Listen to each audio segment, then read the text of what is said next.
How's it going, everybody? Welcome back to another live stream. Let me get some people in the chat. Just gotta wait before we get things going here. I apologize. It's usually how things go. I just want to make sure people can hear me, can see okay. And really, it's just to make sure I'm not talking to myself.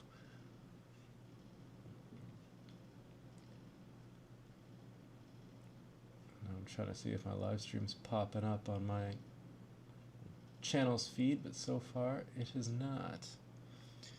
But yeah, I usually like to start things off by asking the audience where you're watching from.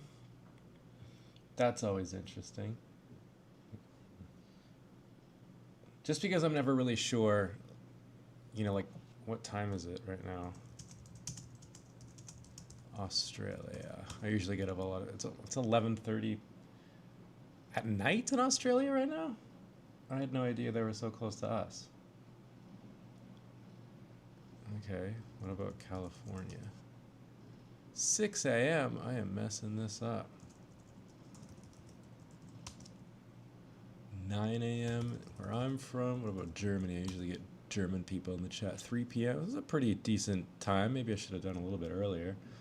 Oh, it's Marco. What time is it in Italy right now? Italy.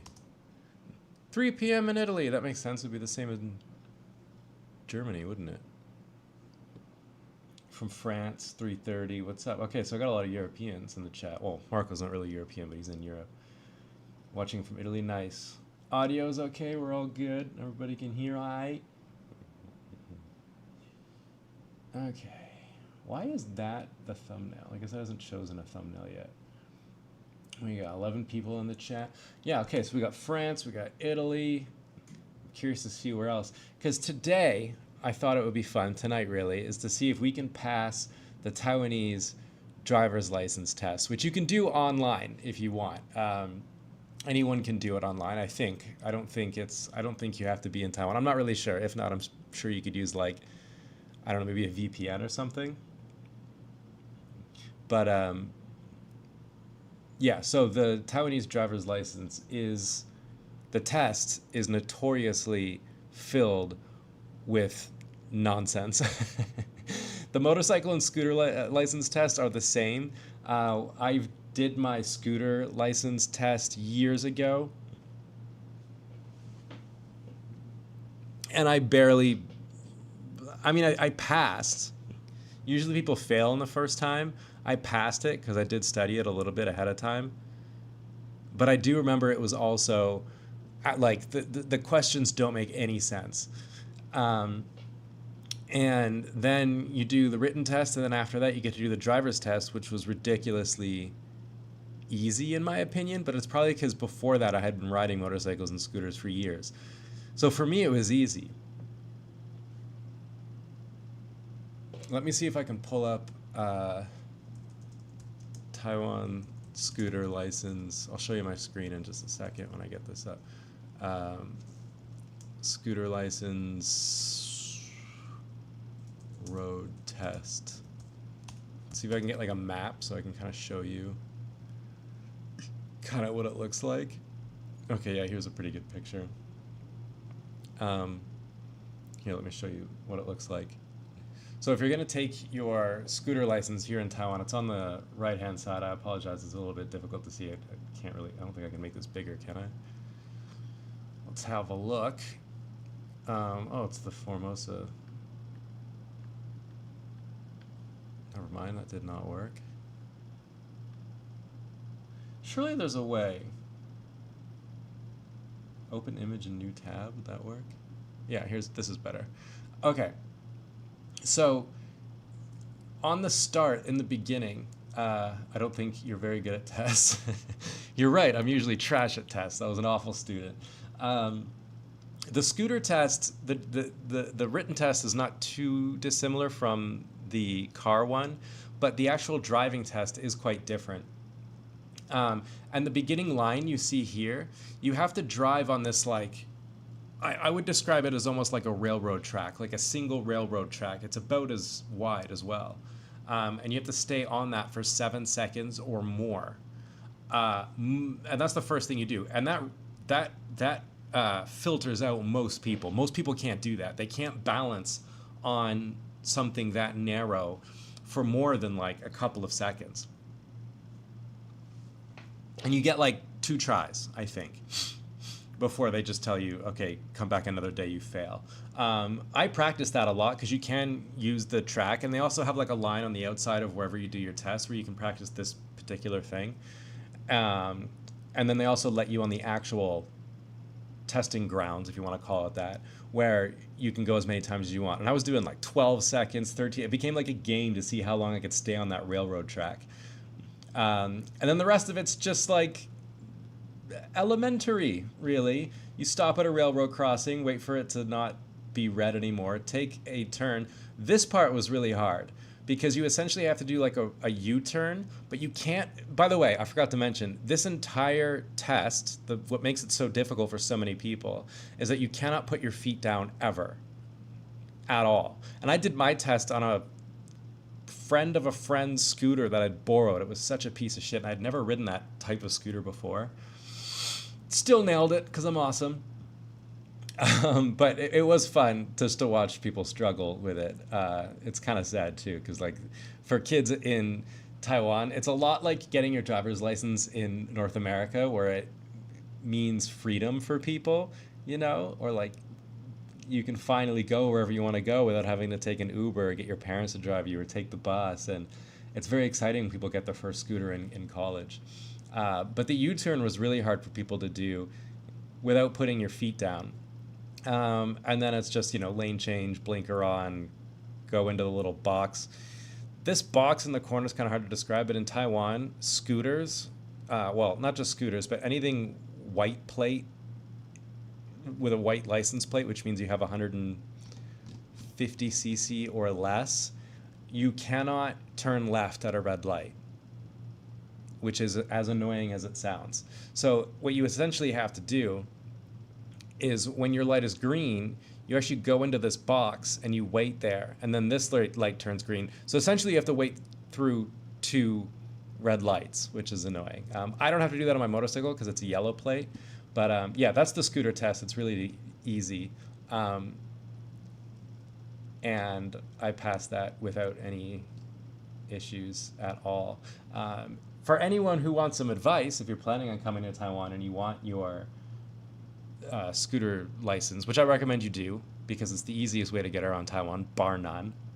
I will. There's a caveat to that, though, is that it is dangerous. There's a lot of people that live in Taiwan that refuse to ride a scooter or a motorcycle because it is too dangerous. I think Marco is one of them. By the way, Marco, I appreciate you watching this live stream despite the fact that you're on vacation in Italy.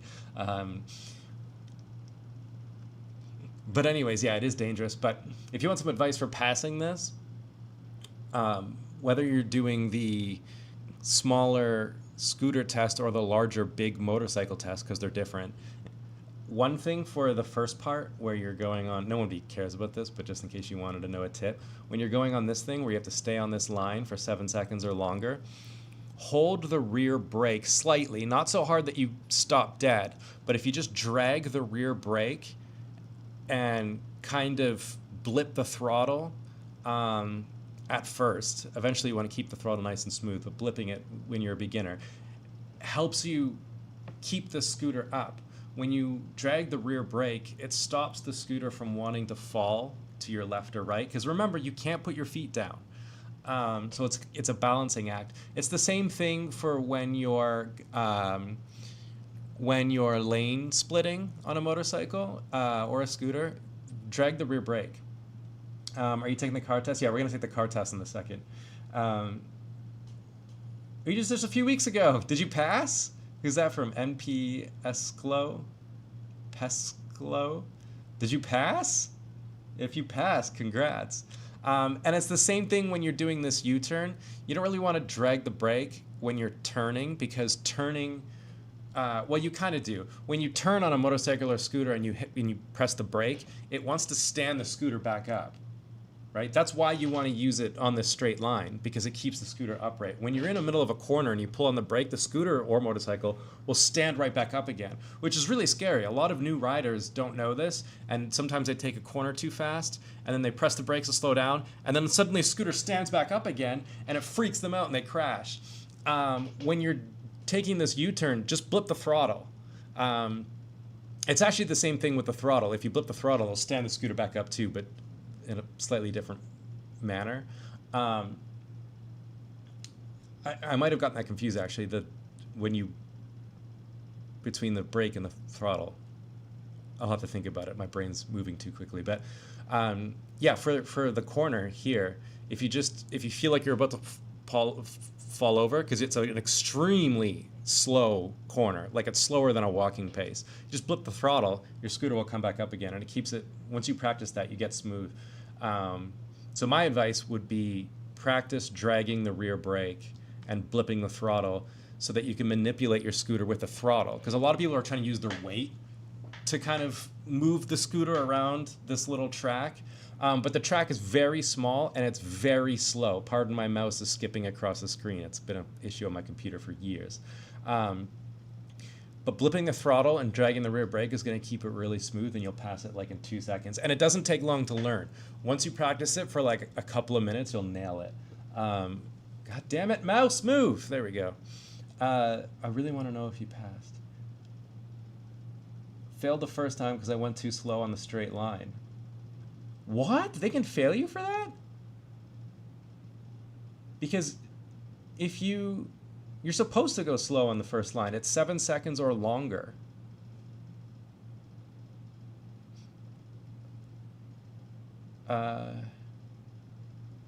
Do you have your car license from Canada? If you do, you don't need to take it. I do have my license from Canada, but it expired so long ago, and I never went back to renew it, that the grace period is over.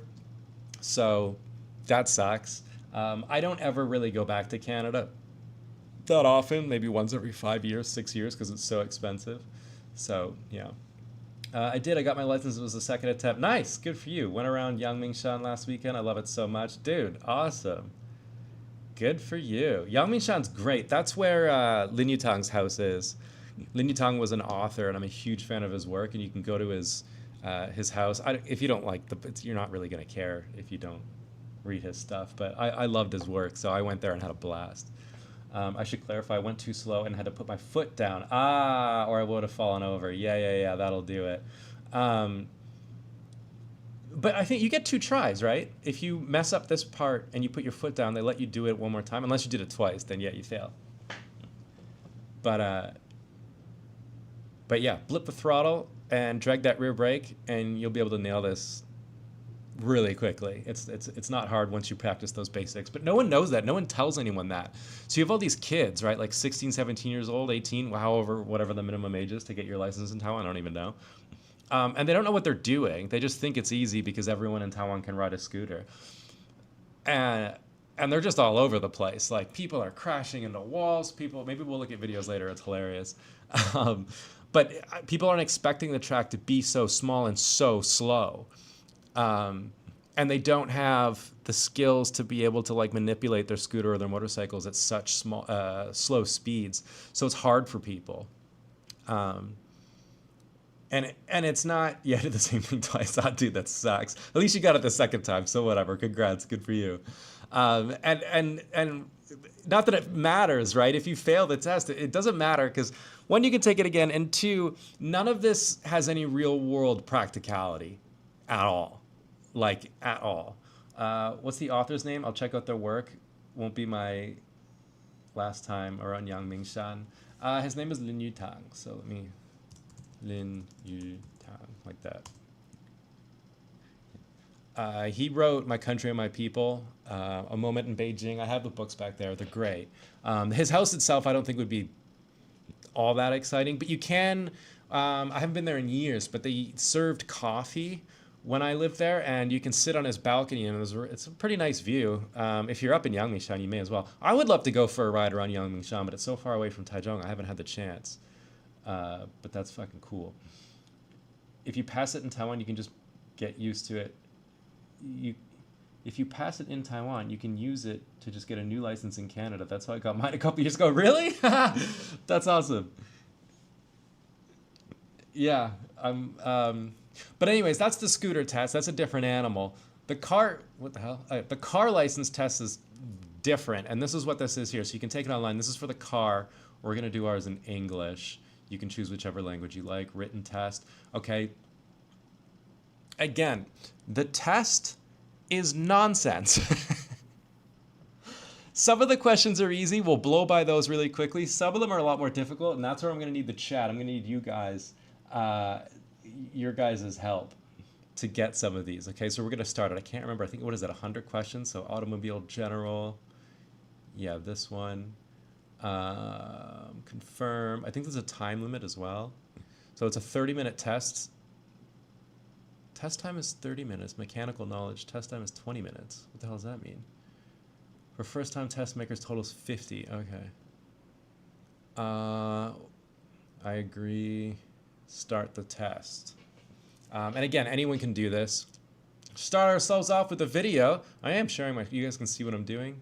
Oh, but my face is in the way of the... Hang on, let me move my face. That way you guys can see better. I think that works. All right, first question. While driving on the freeway, the vehicle ahead to your right changes lanes to the left. What should you do? Let's find out. So I'm guessing it's this Audi A3 looking thing. Okay, so he just merges in front of us. And I'm guessing it's going to give us multiple choice once the video is over. This is wasting valuable test time. Okay, number one, first judge whether the safe distance is sufficient and slow down in advance. No need to pay attention. The other driver will judge the safe difference, which is kind of true. Honk continuously. I'm just going to say one. That sounds obvious. A pedestrian is crossing on a roadside and may cross the road. What should you do? By the way, my prediction, you know what I got to do. Because I love the polls. Okay, let's get a poll. God damn it. Connect to my... Will we pass the test? Let's see what you guys think. Start the poll. Okay, pedestrian is crossing on the roadside and may cross the road. What should you do? So far, he cannot cross the road. What the hell do you mean? A pedestrian on the roadside... Like, may as in he could or could not, or may as in he's allowed to? Because that kid was not allowed to cross the road. In Taiwan, the rule is you hit the kid and you get 20 points because it's a kid. Honk and flash your lights and warn the pedestrian. Maintain speed and swerve around them directly. Slow down in advance and let the pedestrian cross first. See, number 1 and number 3 are both can be correct here. Because honk and flash your lights is correct because you have to warn the pedestrian because no, he can't cross there. There's no crosswalk, right? But then you also have to slow down in advance and let him cross. My guess is 3. What does chat think? I think 3. Although the new townhouse is right by the Palace Museum, I'll check it out next time. Stop for a coffee if nothing else. Yeah, do it, dude.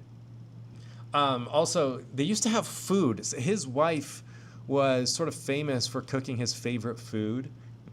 And they used to serve, but I've heard that they stopped doing that since. 3. My guess is 3 as well. Marco says 3. We'll go 3. Please identify the blind spot in the video from which a vehicle may emerge. I'm going to guess because this, in Taiwan, this lane right here is the scooter lane. So I'm guessing it's the right-hand side. Because no vehicle should be coming out from our left. Yeah, the right-hand side.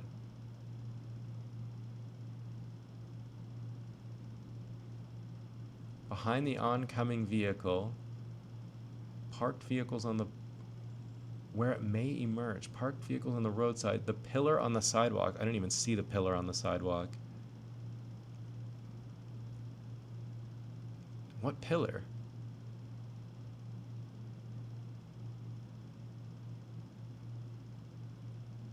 It's not going to be behind the oncoming vehicle because the oncoming vehicle... Which oncoming vehicle? Is it the Prius or is it the scooter? Because that matters. Because if it's behind the scooter, we can see behind the scooter. So that's not going to be a blind spot. But if it's the Prius, that's blocking a lot, so I'm guessing behind the Prius. The pillar behind the sidewalk, I have absolutely no idea what they're talking about. Parked vehicles on the roadside. Vehicles can also come out from here too. Like scooters are often parked on the sidewalk, and to get out, they might like come out in between these cars. That happens all the time. God damn it. My guess is behind the oncoming vehicle number 2. Let's see, what does the chat think? Where's the actual answer? We find out the answer at the end. So unfortunately, you guys are with me until the end. I know some of you guys are hoping for the answers right now, but we find out at the end. Is this the practice or the real one? You need to hurry up. It's just a practice one, so don't worry. That would be fucking hilarious if I live stream the actual test, which I think would be illegal because you guys can give me answers. My guess for this one is 2. I don't know where else. Can you guys even see it? Is it clear enough? Because on my screen, I'm not sure how. You know, I'm not sure how big this is for you guys. My guess is 2. Chat, what do we think?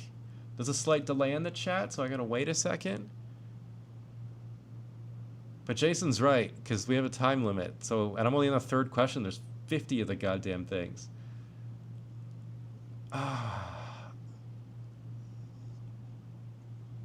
What do we think? I'm giving you 5 seconds, and I'm just answering 2. 5, 4, 3, 2, 1. All right, we're saying 2. That's my best guess. When preparing to make a left turn from the roadside, what should you do? Oncoming vehicles, left turn yields to all traffic. Yeah, but in Taiwan, you're right, but it doesn't matter. Okay, when preparing to make a left turn from the roadside, what should you do? We're on the roadside right now? No, we're not. We're in an intersection.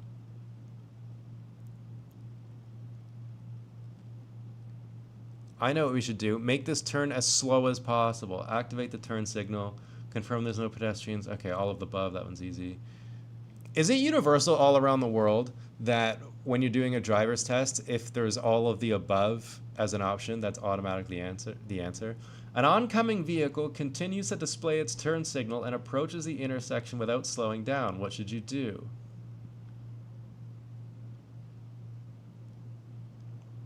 Again, this harks back to your comment. Holy shit. Basically, we get out of the car and scream at him in Taiwanese. That's the answer. That's the real answer. Okay, yeah. Marco said 2, and that was the answer. I hope. Okay, displays a signal and approaches the... Okay, so this harks back to TL243's comment, who said that left-turning vehicles have to yield. This guy didn't yield, because this is Taiwan, and this happens all the time, which I imagine is why he's on the test. This actually has practical uses. Slow down first and proceed only after it's confirming it's safe. Honk and flash your lights to remind the vehicle to let you pass first. Vehicles going straight have priority. Assume the other vehicle will yield to me. This is hard. This is confusing. Nah, in Taiwan, it's plow through everything. Remember, you're the only one on the road. Exactly. Where's that answer on the test? God damn it. So slow down and proceed only when after confirming it's safe is the answer, probably. But honk and flash your lights to remind the vehicle to let you pass first is also what you should do, because he cut us off. And 3, vehicles going straight up priority, assume the other vehicle, which is also an answer, because he should yield to us. The answer is 1. Obviously, we all can agree on 1. But 2 and 3 also could happen. Am I blocking this? No, you guys can see all this? Okay. A motor vehicle driver who approaches a pedestrian crossing or an intersection otherwise legally open to pedestrians and fails to stop the yield to pedestrians, thereby causing an accident resulting in injury, shall be fined 18 to 36,000 NT. Their driver's license shall be revoked, suspended for 6 months to a year, suspended for a year to 2 years. I have no fucking idea. My guess is 2. I don't know, though. So Taiwan has ridiculously... God, look at this mouse. Jesus, come on. Taiwan has ridiculously strict... Well, actually, no. In some cases, it's really not that strict for driving offenses. All over the world, everyone's responsibility is to avoid crashes. Yeah, tell that to Taiwanese people. This one's gonna be a complete guess. I don't think anyone knows. My guess is 6 months to a year. 2. What is the white inverted triangle marking on the ground? Yield line, one-way street, no parking. That's a yield line, right? Is this too... I really feel like this is too small for you guys to see, but no one's complaining about it. I hated questions like this on the scooter test. I know, right? It's stupid. Not sure in this one, but the new law has changed. Oh, has it? I wonder if this test reflects the changes then. It's a yield line. Yeah. Pedestrians only. Watch out for pedestrians. Watch out for children. Fuck. I don't know. Watch out for pedestrians? Or is it a pedestrian only? I have no idea. What the fuck does this mean? It's called a shark's tooth. I think it's a wild line. What does this mean? Is it only pedestrians who can go, or watch out for pedestrians? Because just because, sorry, pardon my chair. Just because pedestrian, is it one? I didn't know that. Because in Taiwan, pedestrians only does not mean pedestrians only. Fully expect to see scooters drive on that road. Regarding intersections where vehicles must stop and yield as required, which of the following is incorrect? Intersections with a stop sign or stop road marking. What? Regarding intersections where vehicles must stop and yield as required.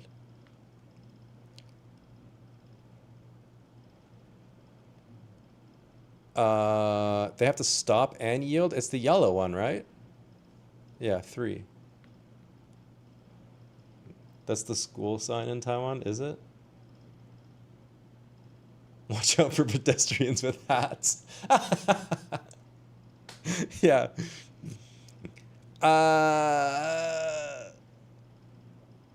There's no question.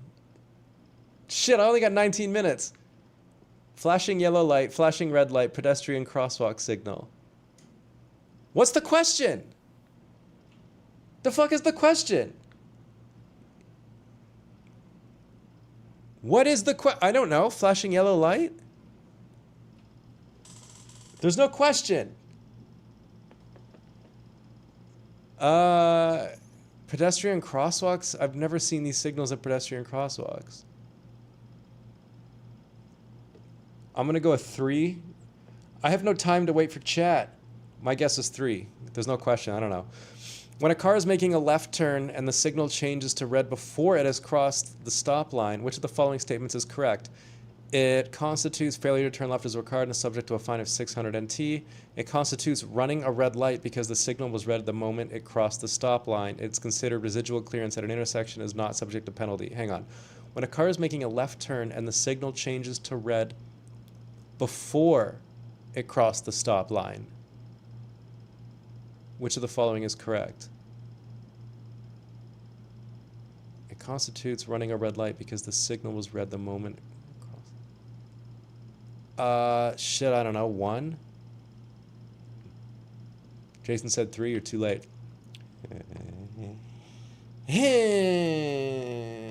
11 is 3.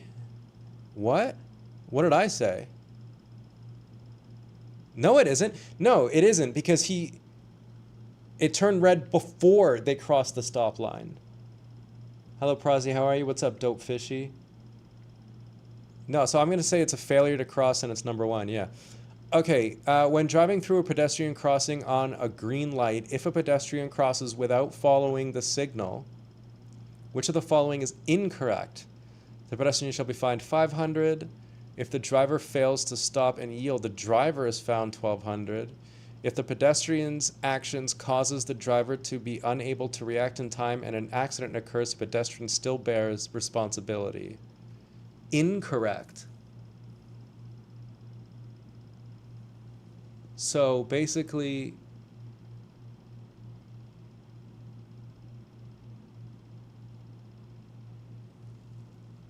what? Driving through a pedestrian crossing on a green light, but the pedestrian jaywalks essentially, right? Which is incorrect. My guess is 2. It has to be 2. Marco says 3? No, I reckon it's 2. Because why would the driver be fined if the pedestrian runs in front of the car? Oh, no, wait. The pedestrian has the green light? No, because the pedestrian crosses without following the signal. So we have the green light. Everyone says 3. Guys, I think you're wrong. I think when driving through a pedestrian crossing on a green light, the pedestrian has green? Nah, dog. Because if the pedestrian crosses without following the signal, which in my mind means he's running the light, no? Do I have that wrong? You guys say 3. You need a license here? Good one. Okay, I'm going to say 3, but I think you guys are wrong. What's that, number 12? Remember that. 2. I think it's 2 as well. But so many guys said 3. I'm changing it. I don't trust you guys. I'm gonna say 2 because it's the pedestrian's fault. When a turning vehicle, just go with your gut, man. Yeah, but it's like a community thing. We're all in this together. When a turning vehicle approaches an intersection and encounters pedestrians, the correct defensive driving concept is, fuck, I have 14 minutes. I gotta fly through this. When a turning vehicle approaches an intersection and encounters pedestrians, the correct defensive driving concept is slow down, turn first, then let the pedestrians in front of the vehicle pass. Stop temporarily, check if the blind spots of the A-pillar and rearview mirrors, then start moving only after the pedestrians have completely passed. Fuck, 2. A car driver is 12 equals 3. Nah, dog, you're wrong. A car driver is traveling on... We got 1 minute per question. I know, I gotta go way faster. A car driver is traveling on a multi-lane road and is preparing to turn left at an intersection. Which of the following driving behavior is incorrect and dangerous? Proceeding to the center of the intersection before turning without encroaching on the oncoming lane. Make a wide sweeping turn or crossing multiple lanes.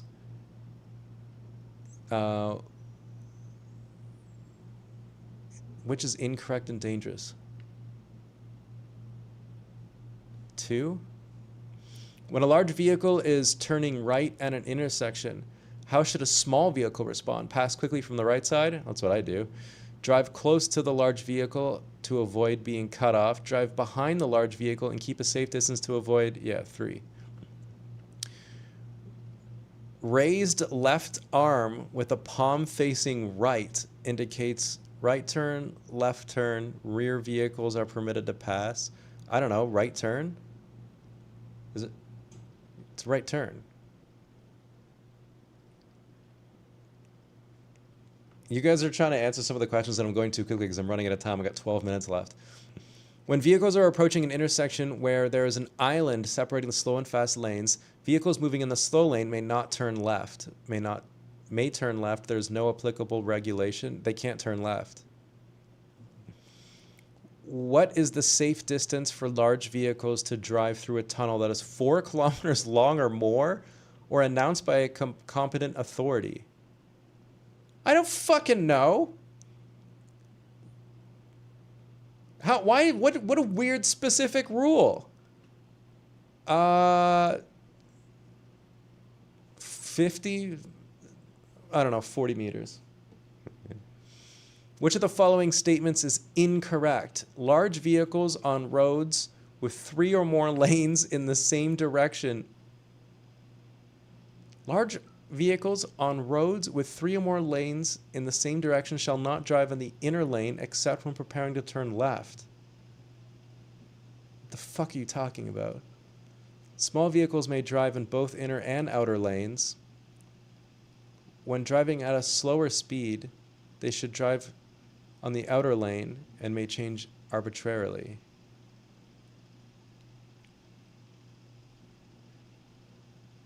Vehicles shall not drive beyond the OJ.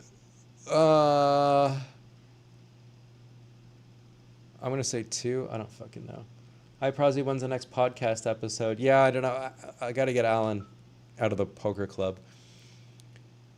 Road closed, construction detour ahead. I'm going to guess road closed. If temporary parking is prohibited on a road, what hours are vehicles prohibited from temporarily parking? 24 hours a day. The fuck are you talking about? If a fire occurs while driving through a long tunnel, drivers are required to turn off the engine. The driver and any passengers should then stay in the vehicle, close the windows, and wait for rescue. Evacuate, leaving the car locked. Evacuate, leaving windows halfway open. Yeah. 3. Have you met Winston or Matt recently? No, I haven't seen them in years. We still chat online, but I haven't seen them. I haven't been in North America in forever. While driving, which of the following types of vehicles must be given the right of way? Jesus Christ, I got 10 minutes! Driving school training vehicles, vehicles exclusively for young children, all of the above. Fucking none of them. Which of the following regulations concerning vehicles carrying goods or passengers is correct? Passengers may be seated outside the vehicle. A trailer attached to a car may carry any kind of goods. Only the maximum number of people. Yeah, 3. That one's pretty easy. Drivers should shift into low gear when driving downhill. What is the best time to shift into a lower gear? What? Before the vehicle starts moving downhill, as the vehicle is picking up speed moving downhill? 1. When driving in a long tunnel, drivers may change lanes at their discretion, may not change lanes at their discretion, may change lane to a lane with fewer vehicles if there's a traffic congestion. I don't know. It depends on the lines on the road. 1. On freeways or expressways, drivers may not drag race side by side and may not drive side by side in slow speed. 1. If vehicles approaching...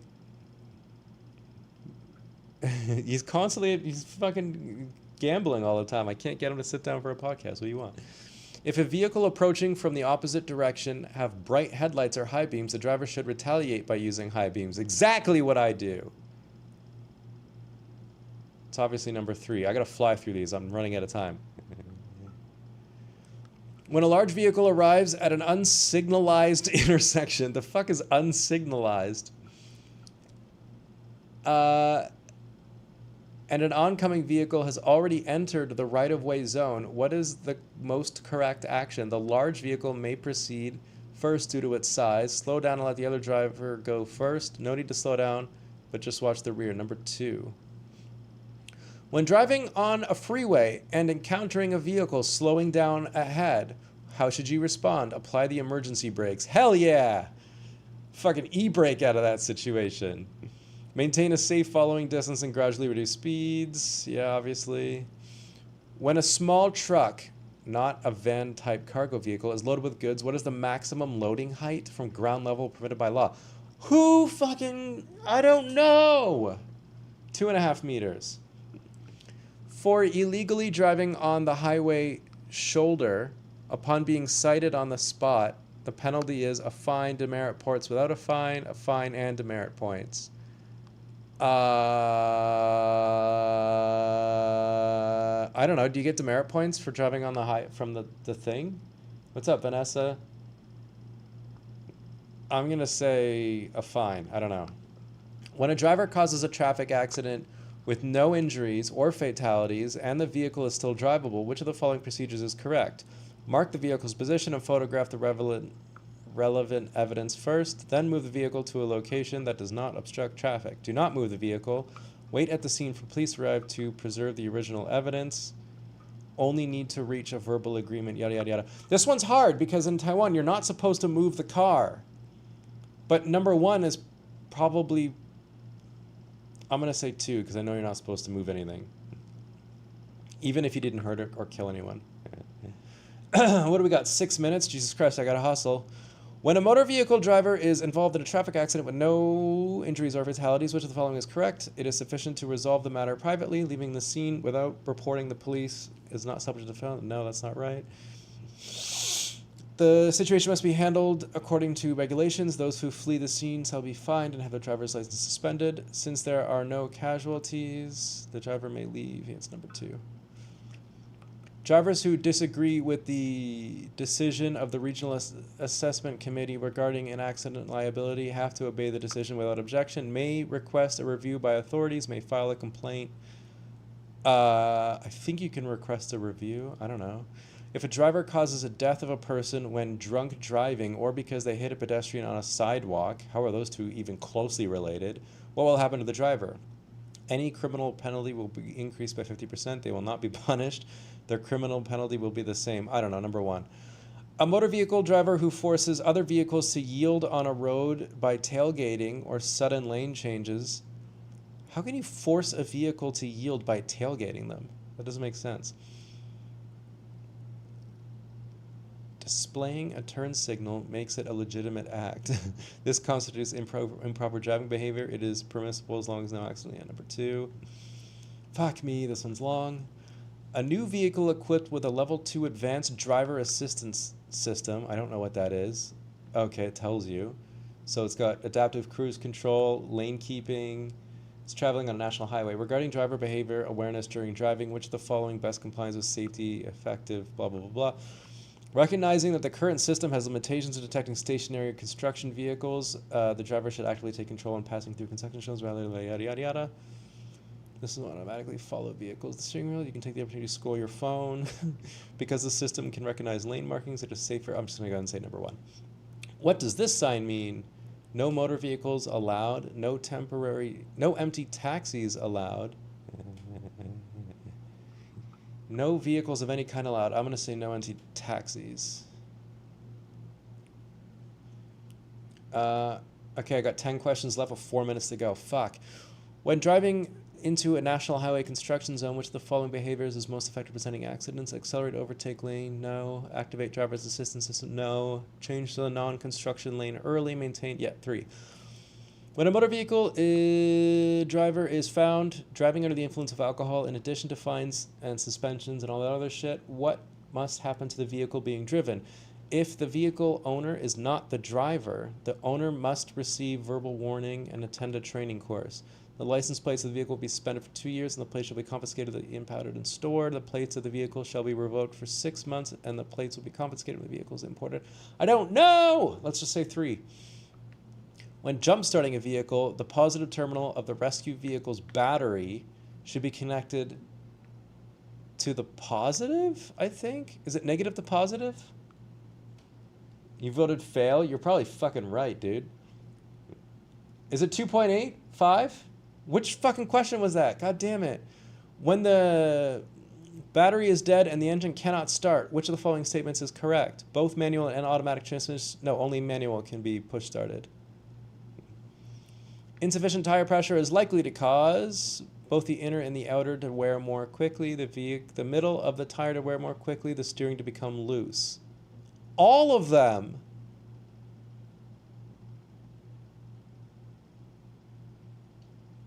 I don't know, 1. When starting the engine of an automatic transmission, where should the gear lift be? Park. If the water temperature gauge needle exceeds the upper limit when driving, what is the safe course of action? Safely pull over, turn off the engine, immediately open the radiator cap. I've seen too many videos of people doing that. 3. Drivers who are 1 month or more late in getting their regular vehicle inspections will be penalized and have their car registration. I think they'll just be fined, right? During the period of license suspension of a regular light vehicle, what the fuck? A driver's operating a regular light vehicle shall be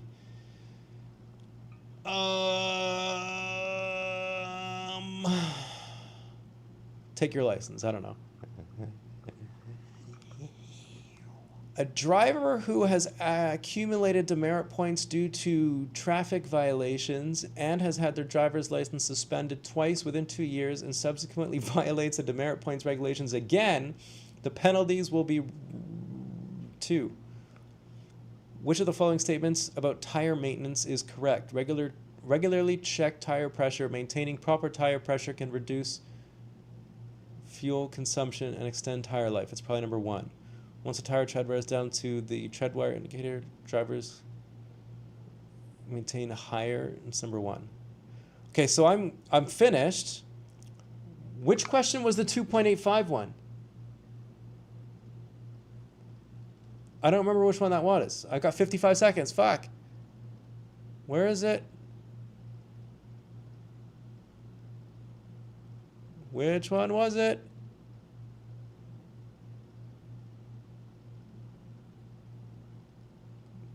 Come on, come on, come on, come on, come on, come on. What do I got? 30 seconds.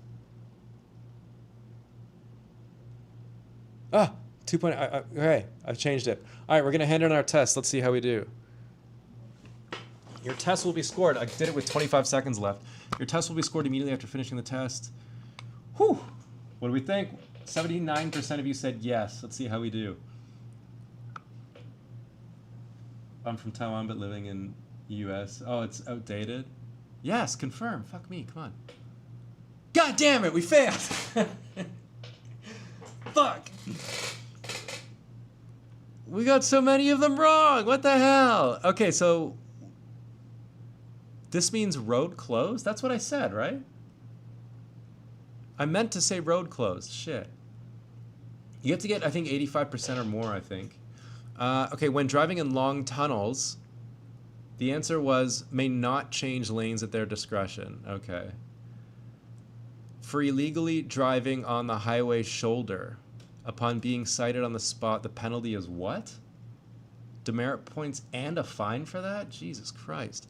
When a driver causes a traffic accident with no, which of the following, what did I say? Do not move the vehicle. So you can you can change the vehicle. Okay, so I was confused about that one. I said 3. It's actually 2. Okay. And then it went away. Well, we failed, chat. God damn it. All right, let's end this poll. End the goddamn poll. Okay, it ended. I'm telling you, that test is rigged. It's full of bullshit questions. Okay? Ridiculous. That's easy. I reviewed the rules and traffic signs for 3 hours on the day before the exam and passed. Well, we just failed. Where were you? I needed you. Yeah, it's not up to regulations. Okay. The contrast in common sense and nonsensical questions is very interesting. Yeah, well, I mean, it's hard because when you're driving in Taiwan, nothing makes sense. Like, nothing follows logic. Like, there's all these rules here, and that's how it is to confuse you. If you, like, for example, that question where it's like, should you move the vehicle or whatever? If you are in Taiwan and you see an accident, no one moves anything. So you would assume that that's the answer. Like, even if you see someone on a scooter get into an accident, even themselves, they'll just stay on the ground flat out like they're dead. It's really weird to see. What do we got? 27 people watching? Ah, man, I thought this would be a good time to do a live stream. I thought people, like, where I usually get viewers would be, like, awake at this time. I guess I was wrong. Now answer with how Taiwanese people drive and see what score you get. Honestly. Damn it! We failed! God damn it. I wish there wasn't a time limit.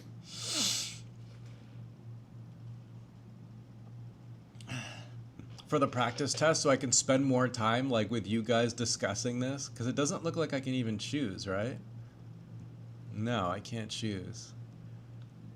God damn it. Not on the busy road. You can mark your cars and move. I know. The test just told. I know. I just failed the test, Jason. I know that now. Thank you. I'm just saying, in real life, when you see them, I don't think very many Taiwanese people know that. So I've never seen anyone move like a vehicle. They always like stay right there and cause massive traffic jams. It's 12 a.m. here. Yeah, in Australia, I kind of messed that one up for Australia. But like in Europe, everyone's awake. North America, we have so many time zones. You know, it's kind of hard to nail down getting it to work with North America. But if you notice, switching back to this view, the Yulon 303T fund, which is the super chat, I don't know, counter. Because we're talking about the driver's license, I wanted to show you guys the coolest car in Taiwan. I want to know if you guys agree with me on this. Okay, this is the Yulon 303T, and the reason it's the T is because it's the truck. Okay, check this thing out. If you come to Taiwan, you'll see these things pretty much everywhere. It was based off a Datsun. Shit, my face is... I'm showing you the screen, god damn it. And now my face is in the way. So it was based off a Datsun, I think, for a while. Or the Sunny, I guess. The Sunny was like kind of a piece of shit, not really that cool looking car. But the truck version is badass, and I want one so bad. Imagine how much fun it would be driving one of these things. Look at this. Look what this person did with it. How sick is this? They're so fucking cool. It's similar, if you're American, think of the Chevy, most of them are in this condition. The not the El Camino, the was it the El Camino? Was that the truck? Or for my Australian audience, think of a ute. They're basically utes. And I grew up in Canada where we did not have utes. Not really. The closest thing we would have would be like a really old Chevy S10 or an old Ford Ranger, but those are even bigger. These are cars that also have truck variants, and I think they're fucking awesome. They remind me of Carlos, my Carlos Santana, which was my car in China. The VW Santana, but it wasn't the new one. I had the old boxy piece of shit, which was awesome. See, the new ones are kind of like shitty Jettas, basically. This was it. Right here. What a piece of garbage this car was, and I loved it. It had a 5-speed manual, a 1.8 4-cylinder, dog-slow, horrible engine. But it was shockingly comfortable. And in China ran on these cars. It was the first, it was kind of called the people's car back in the day, because it was the first car that was, it wasn't the first car, but it was one of the first cars that became affordable to the masses. These cars are also really popular in Brazil. I love the wagon version. I love wagons in general. I never really saw too many of those in China. But mine looked just like this. It was black. It was sick. I just so happened to, because I've been poor for my entire adult life, I love old shit boxes. And the Yulon 303, or this old Datsun truck, is an absolute shit box. And I love them.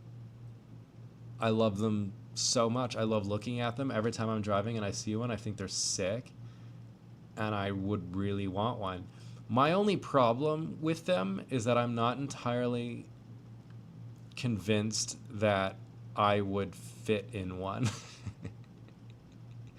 Because they're so small, and they don't have, like, the seat is only as big as where the back cabin is. You know what I mean? So, like, hang on, let me see.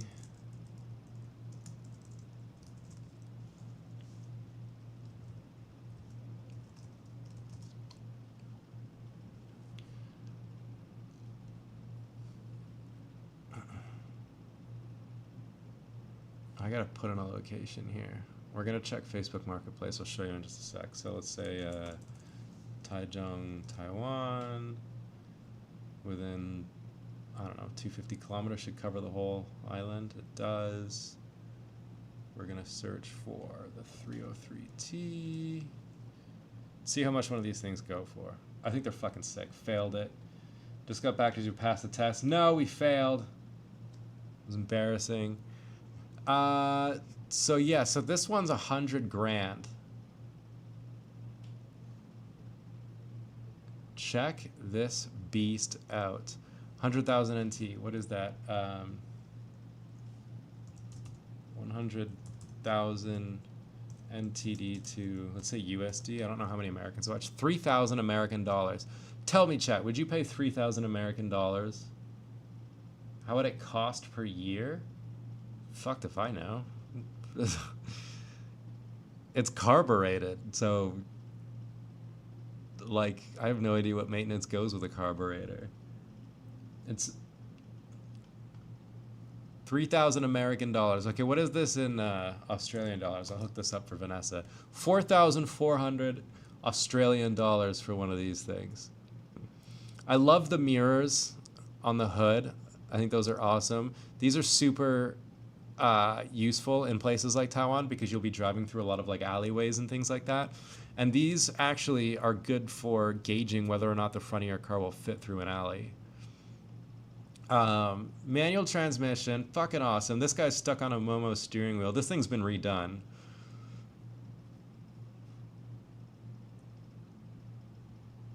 Yeah. Looks okay, but I assume expensive to run and maintain. I don't think... Why would it be expensive to maintain? I mean, yeah, like shit'll break off of it, but that's kind of the fun. You know, like learning how to work on old cars would be so much fun, especially because it's carbureted. Like carbureted cars from this era, like old cars, you just beat certain parts with a hammer and they work. You know, electrical stuff is super simple. There's no fuel injection, electronic fuel injection. Look, it doesn't even have power windows. It's got a smoker's window. Is that what these things are called? These things? Fucking awesome. It's got a horribly ugly seat cover on it. But you see what I mean with the seats, right? Like you either fit in this car or you don't fit in the car. Because you can't push the seat back anymore because that's the end of the cabin of the truck. I just think they're awesome. I think they're fucking awesome. I love these things. I still think that 100,000 NT is too expensive though. I mean, this one's been redone, so maybe. But then again, you're putting your faith into the craftsmanship of whoever did this, right? Like, they gave it a matte black paint job. They could have spray painted it. They could have hidden a bunch of, like, rust and stuff. Surprisingly, I suppose it's not that surprising, but, like, in Taiwan, vehicles don't rust that much, despite this being an island. Like I kind of thought that like all the salt in the air from the oceans would make cars rust, but I could just be thinking that because I come from Canada where cars rust. Cars rust in like a couple of years because we salt our roads. So cars in Taiwan do not last long. This one's 160,000 NT. Excuse me. So it's 60,000 NT more than the last one. Is it even in better shape? I mean, yeah, the interior is in... Oh, yeah, that's in way better shape. Look at that. It's got a cool paint job. I hate the color. That color is disgusting. He's put AC in it because I don't think these cars originally came with AC. Why the hell does my computer keep going to sleep? I can't. You guys say yes if it's in good condition. I paid 70,000 for my scooter. Could have saved a bit longer for a car. Yeah, but then you end up with one of these things. A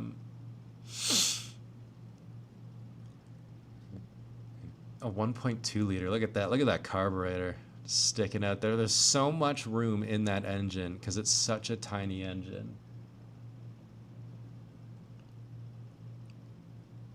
I don't know if this is worth 60,000 more. I mean, he's done a lot more to it. Like, he's got USB charging in it. I just don't know why this would be significantly more. There was a whole bunch more for sale a little while ago, and now they're... I can't find them. I also find that in Taiwan that people sell things on the used market for way more than people do in, I don't know, like North America. So things end up being really expensive. But that's a shame that only like the exact same cars are like this guy just posted the same car again and again and again, which I'm not sure why he would do that. That's a little bit suspicious.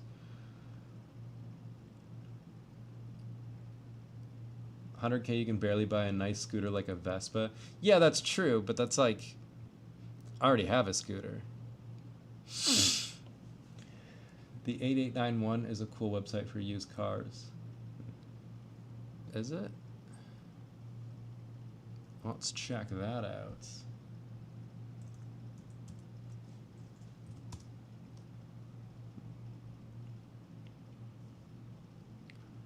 Okay, let's search for... fucking Taiwanese websites are such a mess, man. Okay, go away. 303T. Let's see if it got any up on here. Nope. That's a shame.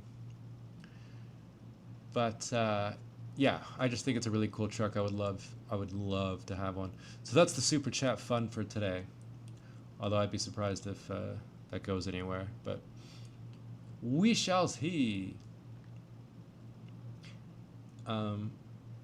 Yeah, I just think it's the coolest car. You can make them so cool. Like, I wouldn't have the skill to be able to pull something like this off with like custom body work. Those are some nice BBS rims, you know, the paint and stuff. But like, I would turn it into like a shitbox, cool ass, you know. Man, some of these are sick. They have a lot of them in Japan too, but under Datsun. Because Datsun originally made this car, and then they sold the rights to Yulon.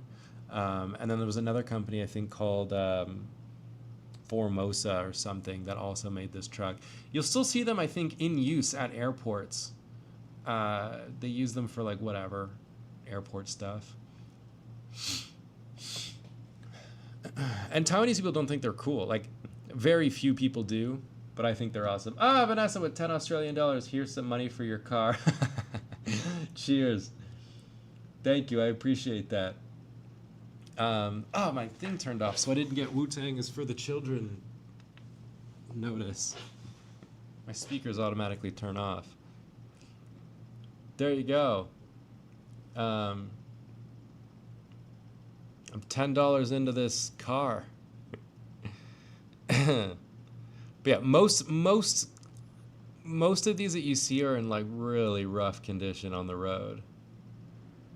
But if I get one, how much fun would that be for the channel? You know, it would be just like the Santana days.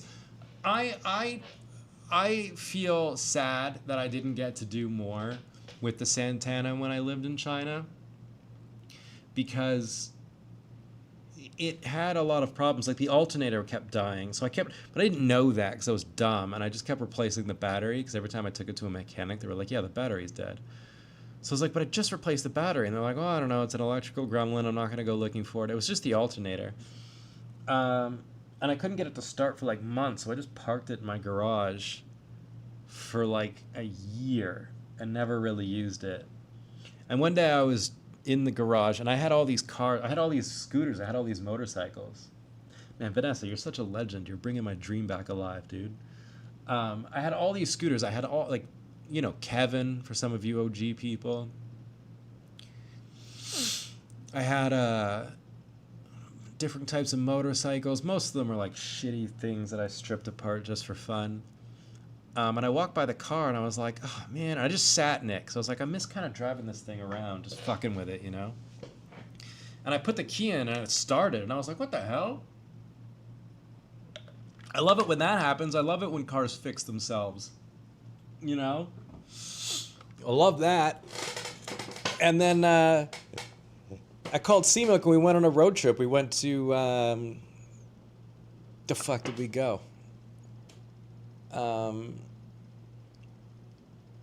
Let me find out real quick here where the hell we went. It doesn't really matter to anyone. I just want to remember. I just want to jog my memory here for a quick sec. Here, I'll show you guys a map of the China. We started in Huizhou. This is where we lived. And we went to northwest. We went to Shaoguan, which is up here. So Huizhou to Shaoguan in the car. And it was such a fun trip. And then it died on the way.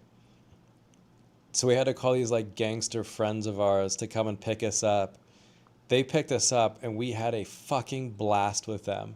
It was an unbelievably fun, oh God, it was fun.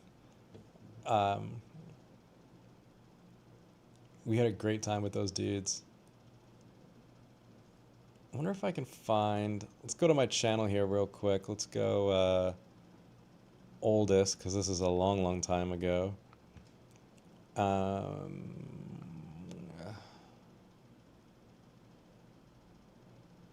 Is this the road trip we did? Oh my God. Dude, I smell burning plastic. I think I should stop. Dude, we gotta pull the hell over. What a handsome young man I was. For those of you who don't know me, I'm Prazi. Every time I get a massage, like this happens. For years now, I've been making videos with my best friend C-Milk about our lives here in China. You talk to my wife about sex toys? Not, just listen. And for some reason, I Worried now. I just want to get to the car part. Despite Fucking awesome. Look at that dash. It's so sick. Is that the one, your film? What? Do you remember Taps Bar? It rings a bell. What is Taps Bar?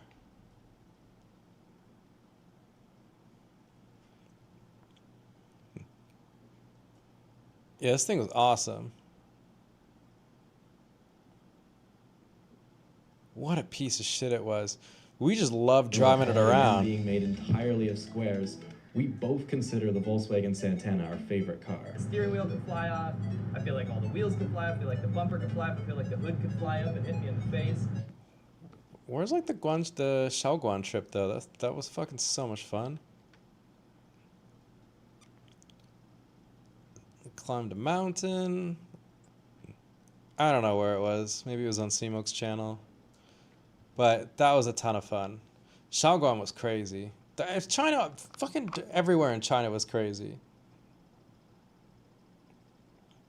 This was China? Yeah, it was, yeah. C-Milk looks so young. Well, he was young. We were both young.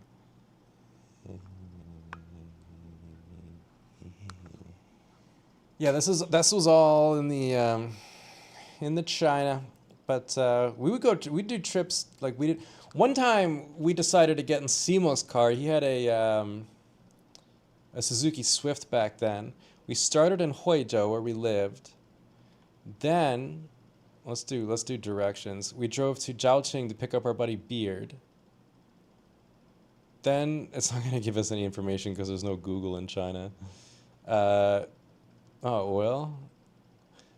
Then we drove down to Beihai, which is southern Guangxi province. Down here. Is this Guangxi or Guangdong? I'm going to go ahead and say that's Guangxi. We drove down to Beihai. Oh shit. Brian C. Watson, 10. For the children. We teach the children. We teach the children. That's right, Brian. I appreciate you. Good evening from Hsinchu. What's the process for getting a driver's license in China versus Taiwan? Did you think I had my license in China?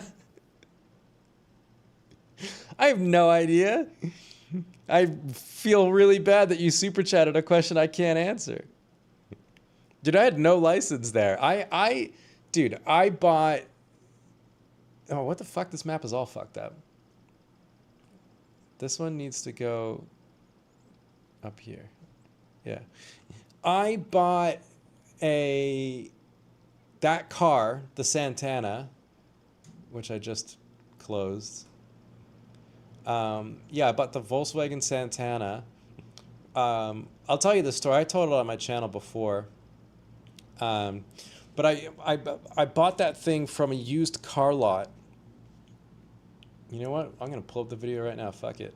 That's a great video. We won't watch it. Don't worry. I'll just show you parts. I don't want to be the guy who does that. What's up with buying a car? Jesus Christ. Keyboard. Car in China. Allow Y86. I don't even know if he still has it up. Yeah, here it is. I bought this thing off. Surprise, he calls me. Okay, hang on. Let's just skip ahead here so I can figure out. Oh, yeah, we did this whole thing.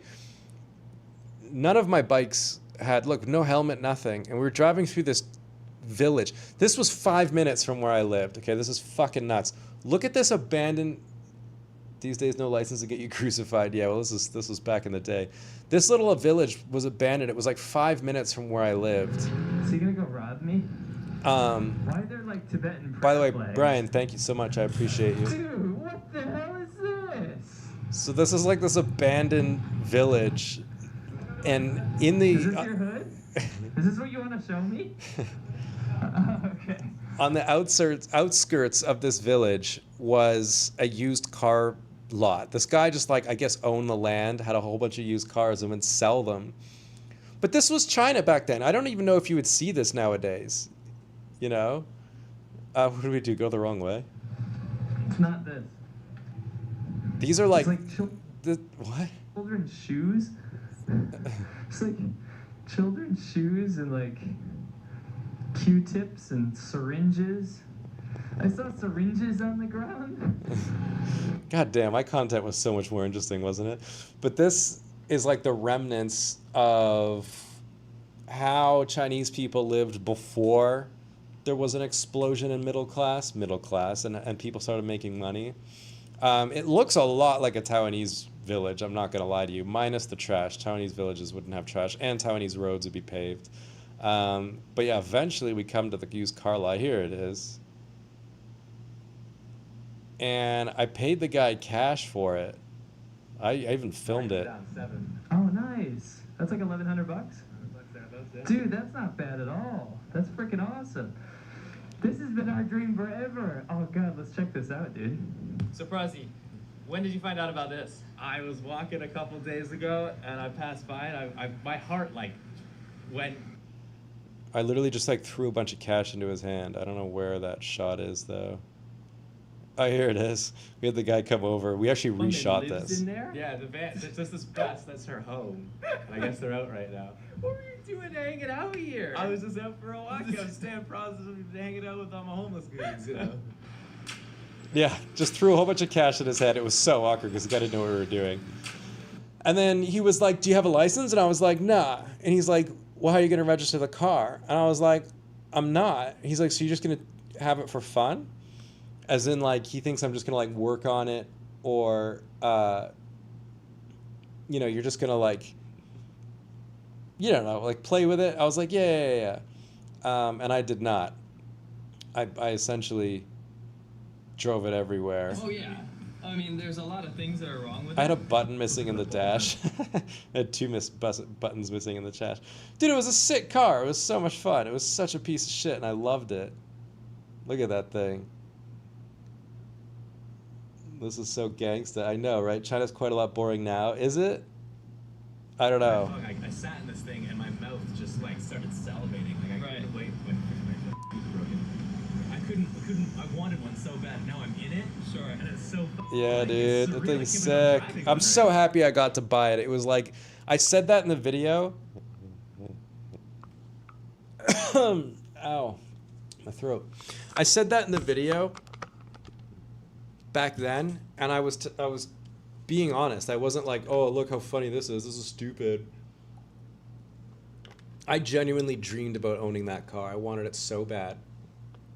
Because I just loved the boxy look of it. I love boxy looking cars. And I had to have it. And then one day I saw one for sale and it was ridiculously cheap. And I was like, you know what? Fuck it. I'm just going to buy it. And we just had so much fun with it. So I'm sorry I can't answer your question, Brian, because I never had my license in... Fuck, that thing's awesome. Sometimes I don't miss China with all like the bullshit, but I miss like nights like these. I want to just do stupid shit with my friends. It was so much fun. This was actually Seamook's scooter. Why am I riding it? I don't remember owning that thing. This was 10 years ago, 2016. And I still have that jacket. And that red sweater I gave to a Russian girl that I met at a bar. Fucking nuts. But anyways, I don't remember what I was talking about. Oh yeah, this trip.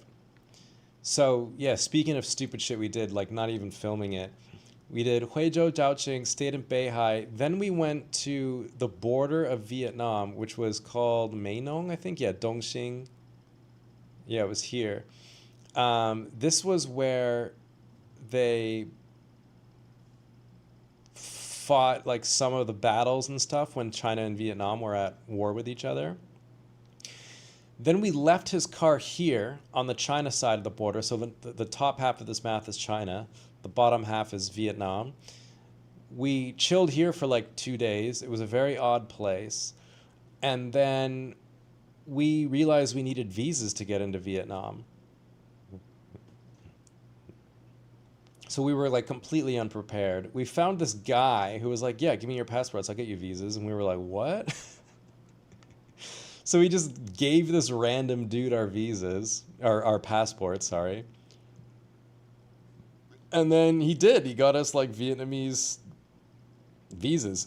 We leave the car on the China side, walk across this bridge, hang out here in Vietnam. This place in Vietnam is not like the Vietnam you see in travel vlogs or in books or whatever. It's a nothing place where there's nothing to do except like get your hair cut and play pool, I guess, which is what we did. It was such a weird, it was like a fever dream, honestly. And then our third buddy, the guy that me and Seamilk were with, do you want to return to mainland China someday? Fuck no, no. Unless you have like good friends, no, I wouldn't want to be there alone. No, to answer your question. But yeah, our buddy Beard got ridiculously sick. He got sick. My brain is not functioning right now. I apologize. I keep looking at. Yeah.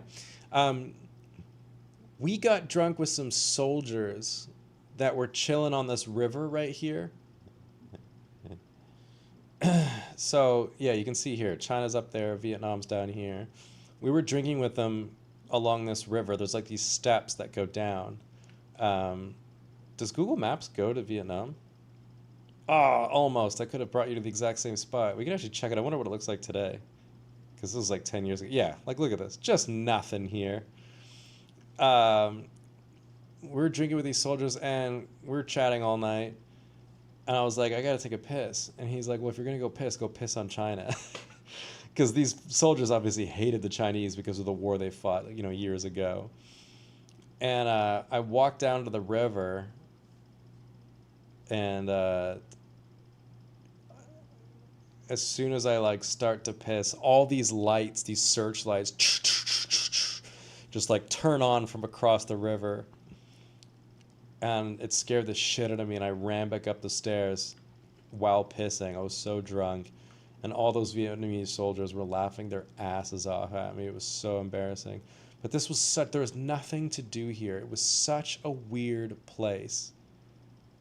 And then we woke up the next day in our hotel, and our buddy was ridiculously sick. And we were like, well, let's go to a hospital. And every Vietnamese person we asked was like, if you guys are from China, like go back to China. The hospitals there are way better. So we ended up going back to China. It was so stupid. Like we were in Vietnam for like a couple of days and we went back to the China side, got our buddy to a hospital, and then we went back home. It was fucking dumb. And this was the route. We just drove from China to Vietnam. Like when you think of Vietnam, right? When you think of like where people go, they go to like Da Nang, they go to I don't know, where do they go? Hanoi, I guess. Like where's all those famous places that like backpackers and shit goes? I don't fucking know. I don't really do that kind of thing. But yeah, we were up here where nothing is, and there's nothing to do there. It was fucking stupid. And we filmed none of it, but we had so much fun. I bought a motorcycle. It was the Kawasaki Super Sherpa. It was this really cool bike, and I bought it in Chaozhou over here. Might have been Shantou, actually. And I went with my friend, Miss Zhou. She was the one who went with me to the UK. She's a very good friend of mine. Yeah, we went to Chaozhou together on scooters. I took her there on my scooter. Then I bought the motorcycle, and she took my scooter back, and I took the motorcycle back, and she got into an accident. Um, what's up, Alan, in the chat? She got into an accident somewhere along the way and banged up her knee. And I didn't think it was that bad. Like, she just kind of got hit by a car and fell over. And then, like, a week later, I saw her at work, because she was my coworker, and her knee was, like, purple. I was like, what the fuck did you do to your knee? She's like, this was from the accident. I was like, what, really? I felt so bad, because I didn't know it was that severe. And I remember when we got back to Huizhou, because for her, this was a long... This, by the way, is a car, so it's 3 hours and 25 minutes. But this is using the highway, and you can't go on the highway with a motorcycle in China. So I did it with a scooter. So I had to, like, let's see if I can avoid tolls. Can I avoid tolls? So it was an 8-hour drive, but it, you know, you're stopping. So realistically, it's like 10, 12 hours. It took us, I think, 2 days to get there. And for her, she's never really done anything like that. So it was terrifying to her. And I remember when she got back, she cried. I felt really bad for her. Uncle for Poker's back. Yeah, good day, Alan. Ho Chi Minh or Saigon, Hanoi, Da Nang. I can't even read the rest of those places. Yeah, that's where people go. Yeah, I used to go to Chaozhou a lot. Chaozhou is cool. There's really good food in Chaozhou. Shantou area, really good food. Me and Simon also used to go to Heyuan a lot. Heyuan was kind of like a, not that interesting, but they had this lake you could ride around that was kind of cool.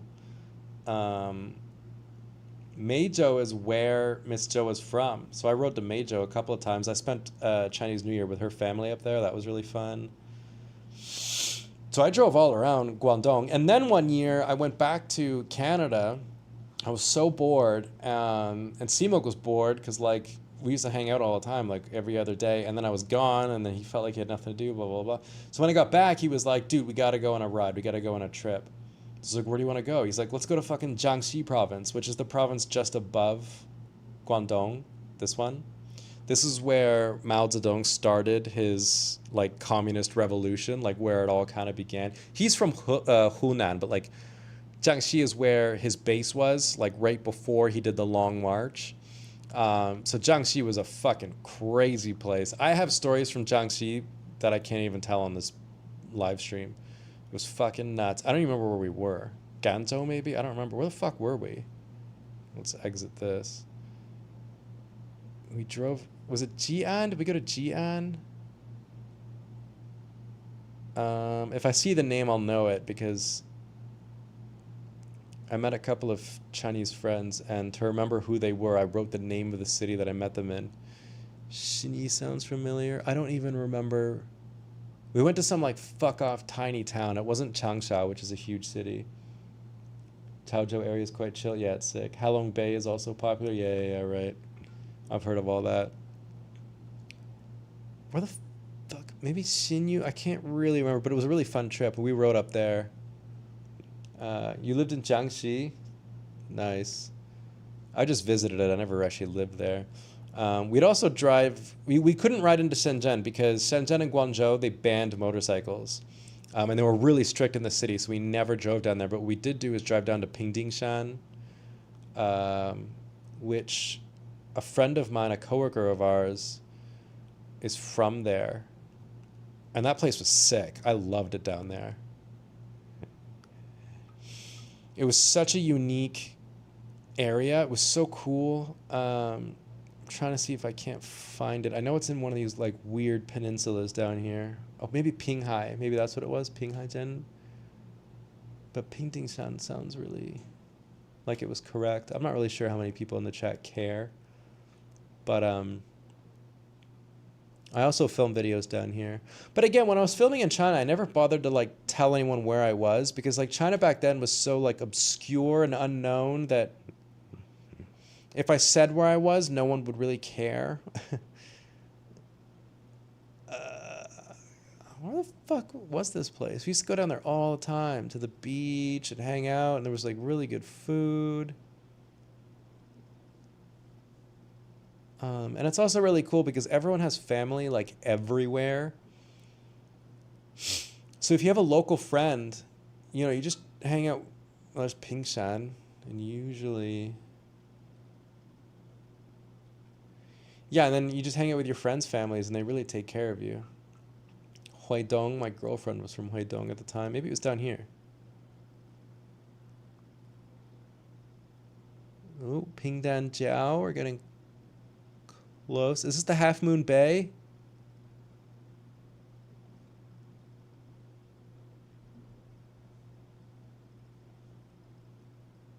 This is looking more like where we were. God damn it. Sorry, guys. I know this is kind of boring in the chat, but now it's bothering me that what is Pingdingshan? Why does that...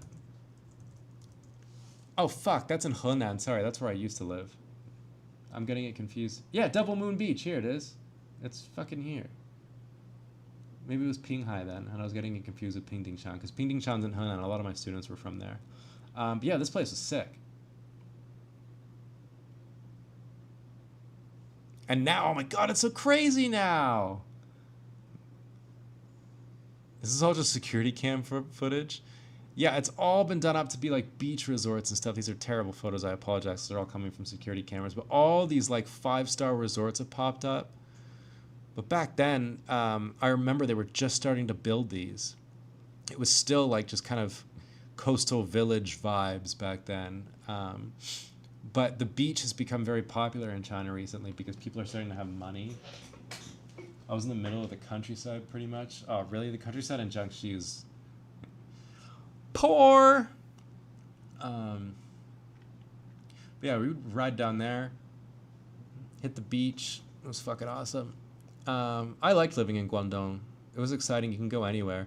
When I lived in Henan, that was rough. Henan was one of the poorest places in all of China. It wasn't the poorest province, but it was one of the poorest.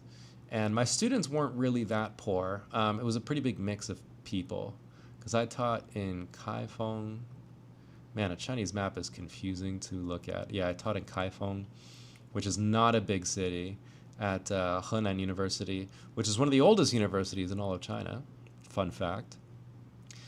Spent a few months living in Zhengzhou. I fucking loved living in Zhengzhou. I thought it was so cool. Like, after living in a small city of Kaifeng, I was like so done with China. It was my first year. It was such a weird fucking place. I wasn't used to it. But Zhengzhou kind of was more exciting. It was a big city, and I loved living there.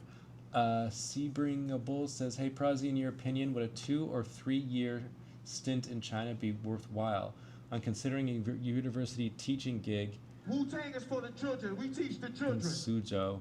Hang on, I will get to your question because I just got a super sticker. Is that a super sticker? I don't know. May V1R is sending a message in Chinese.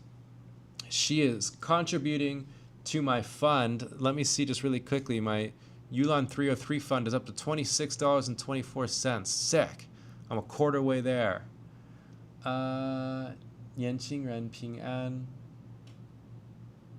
That's not Yanqing Ren. What the fuck does that say?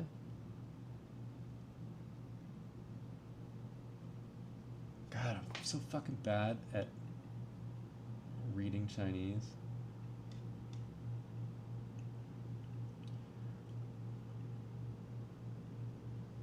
It's fucking embarrassing after you live here so long and you still can't get it. I was right. Yanqing Ren. Yeah, okay. Ping An's. Thank you. Thank you for that. I appreciate it. Thank you so much. You're a legend. These super chats help me so much. It's one of the few ways I make money. So I appreciate you so much. Okay, so in your opinion, would a 2 to 3 year stint in China be worthwhile on considering a university teaching gig in Suzhou? Nothing definite now.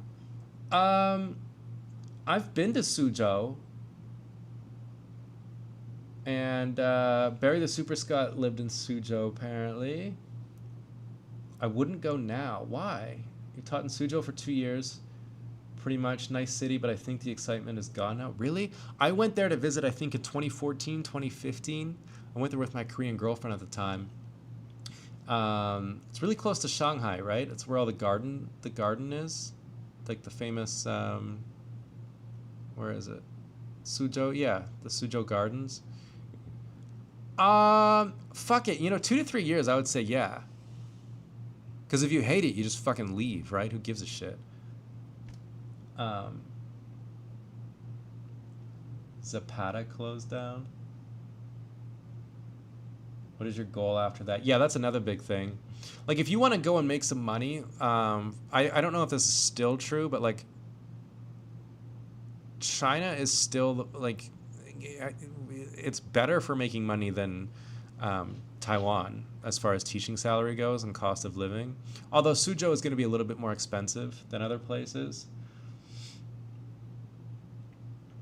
You're going to be making more money than you would be in Taiwan. You definitely would be making more money if you lived in China versus like Japan and Korea. You know, like teaching salaries in Japan are fucking nothing. So the air quality is a bit shit. I mean, you're going to be living in China, dude. The air quality is going to be shit anywhere. Dude, my mouse will not behave. I remember when I went, it was cool. The air quality was definitely shit when I was there, but again, that was over 10 years ago. You had a friend teaching at a university in Suzhou? Yeah. I mean, as far as China goes, it's not bad. Like, you could definitely find shittier fucking places to live than Suzhou. Suzhou's not that bad. Especially because if you need things like international things, Shanghai's right there. And Shanghai is very different to the rest of China. It's not the same thing at all. The city doesn't feel the same. It doesn't look the same. The shops are different. The people are different. They don't even fucking speak Chinese. I mean, they do, but they have their own like Shanghai dialect they're all proud of. A Shanghai person won't even call themselves Chinese first. They'll call themselves Shanghainese first. So it's quite a unique place. So, you know, and then you've got all this other cool shit. You got Changzhou right there. Hangzhou's pretty cool. I've never been, but I've heard good things about it. She was making 22,000 RMB a month. That's pretty good. She got in early and didn't need a PhD to work there. Yeah, that's a good salary. I've heard of people making even more though. So, I mean, what's the salary going to be, you know? That's really what's going to make the difference. Like, I'll tell you something funny. Like, when I first accepted the job in Kaifeng here, I was making 7,000 RMB a month, but I was only teaching like fucking 12 hours a week. It was pathetic. And teaching in a university was weird because I was 22 years old and my students were like 19. So we were like the same age. And I didn't really get to see too much of Henan, at least the parts I wanted to. Like, it was so shit. I bought a motorcycle in Kaifeng and I would drive around the Yellow River, which is this river here. And the Yellow River is fucking... All of this land is flat shit farmland. The sky is gray, the ground is brown, the river's brown. It's like a desaturated shithole. I hated it. I spent a few months living in Zhengzhou in the off-season. Fucking loved that. I thought the city was really cool. There was really cool bars. It's since changed a lot, so I don't know what it's like now, so I wouldn't go now because I don't know what it's like. But back when I lived there, it was so much fun. There was all these new cool bars opening up. And then a couple of my university students would take me to their hometowns. So then I went to Shangqiu, I think it was what it was called. Where was that?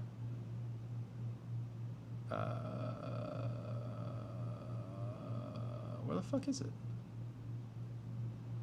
Oh, here it is, Sanqiu. Just as depressing and shitty as Kaifeng was, I was getting really depressed in Henan because I hated the way it looked. But then a friend, a student of mine, took me to Luoyang, one of the other old capitals of China. And this part is all mountainous. It's where all those, like, you know, like the big Buddhists are in the mountains and shit. The big Buddha, you know, those famous whatever. And Luoyang was fucking awesome. It was so beautiful. And then I was like, God damn it, why didn't I move to this part of of Henan?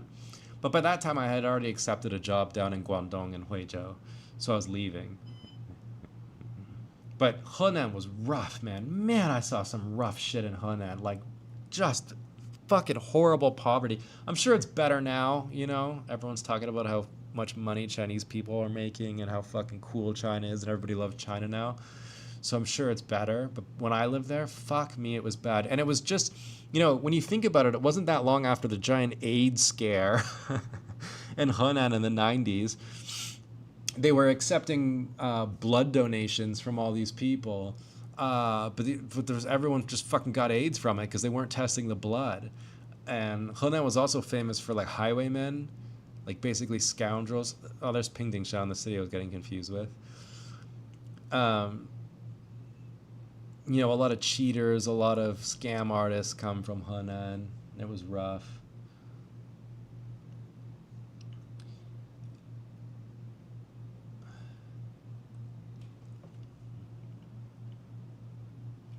China has changed so much in the 5 to 10 years.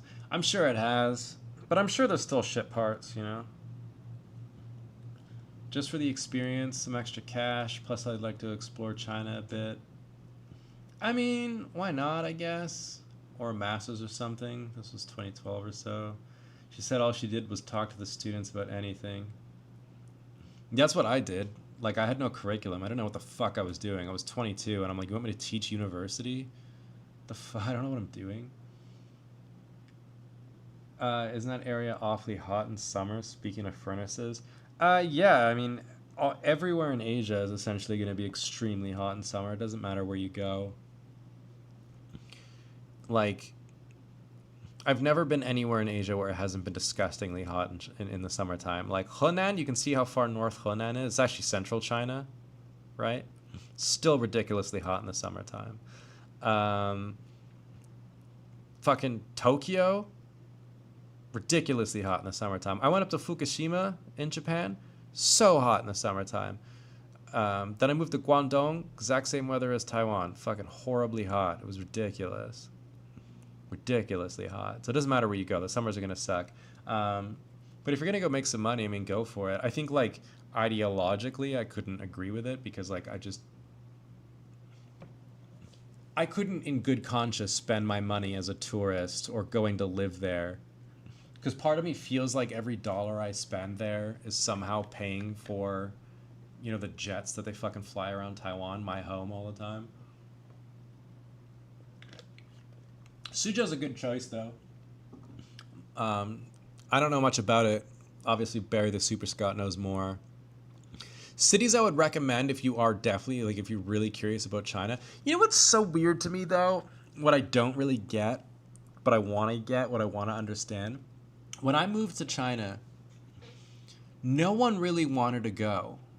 Like, back then, if people were going to teach abroad, people were still going to, like, China, South Korea. Those were, like, the two probably most popular, or at least the most, like, sought after, because they had the highest sort of quality of life, right? They had, like, the nicest streets and the coolest little shops, and it was also around the time when South Korea just started their massive cultural export with, like, their fun music and their K-dramas and their makeup, like, all that shit, So everyone wanted to go there. No one gave a shit about China when I moved there. And now it's like so many people are curious to go and explore it. And I'm like, what happened? Like, why now? I think it's because of Chongqing, which is like the most racist sounding name they could have named a Chinese city. But that's like the place where it's all fancy now, right? Like, they put up a bunch of fucking RGB lighting on their buildings and now everyone thinks it's cool. But I would recommend Chengdu. I didn't get the chance to ever go to Chengdu, but I have heard nothing but great things about this city. Because of the food. It's in Sichuan, and I'm a big fan of Sichuan food.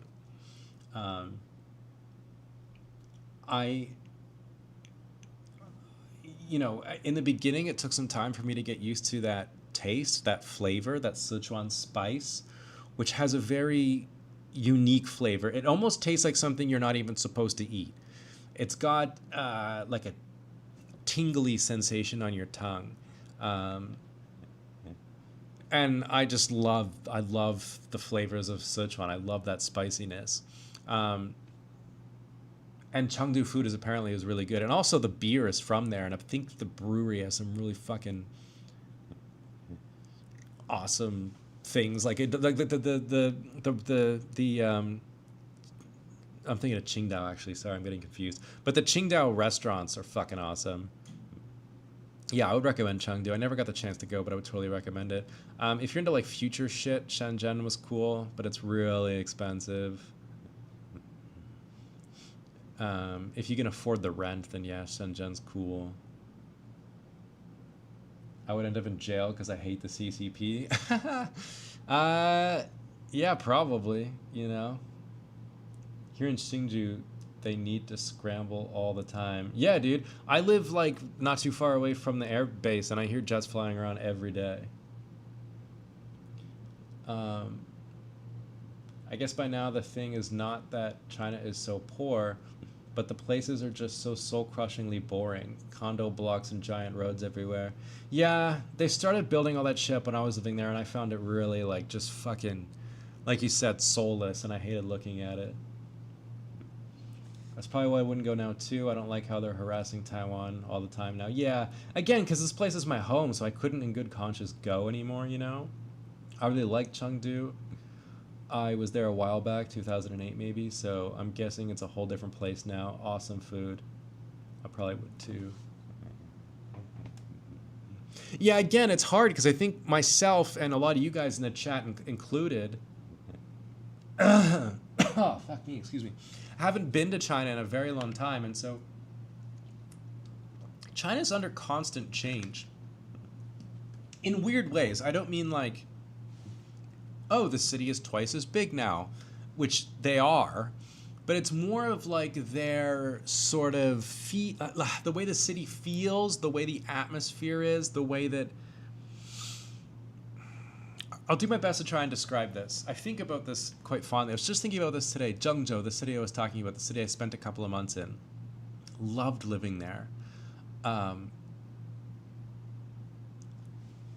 try and explain. It's really, really, really hard to describe in words the way a place feels, particularly the time. It was like 2013, 2014. And Zhengzhou is a big city, but it's not like a huge city. And it was kind of just starting to see an influx of foreigners. Henan in general was, because Henan was a fucking poor shithole before this.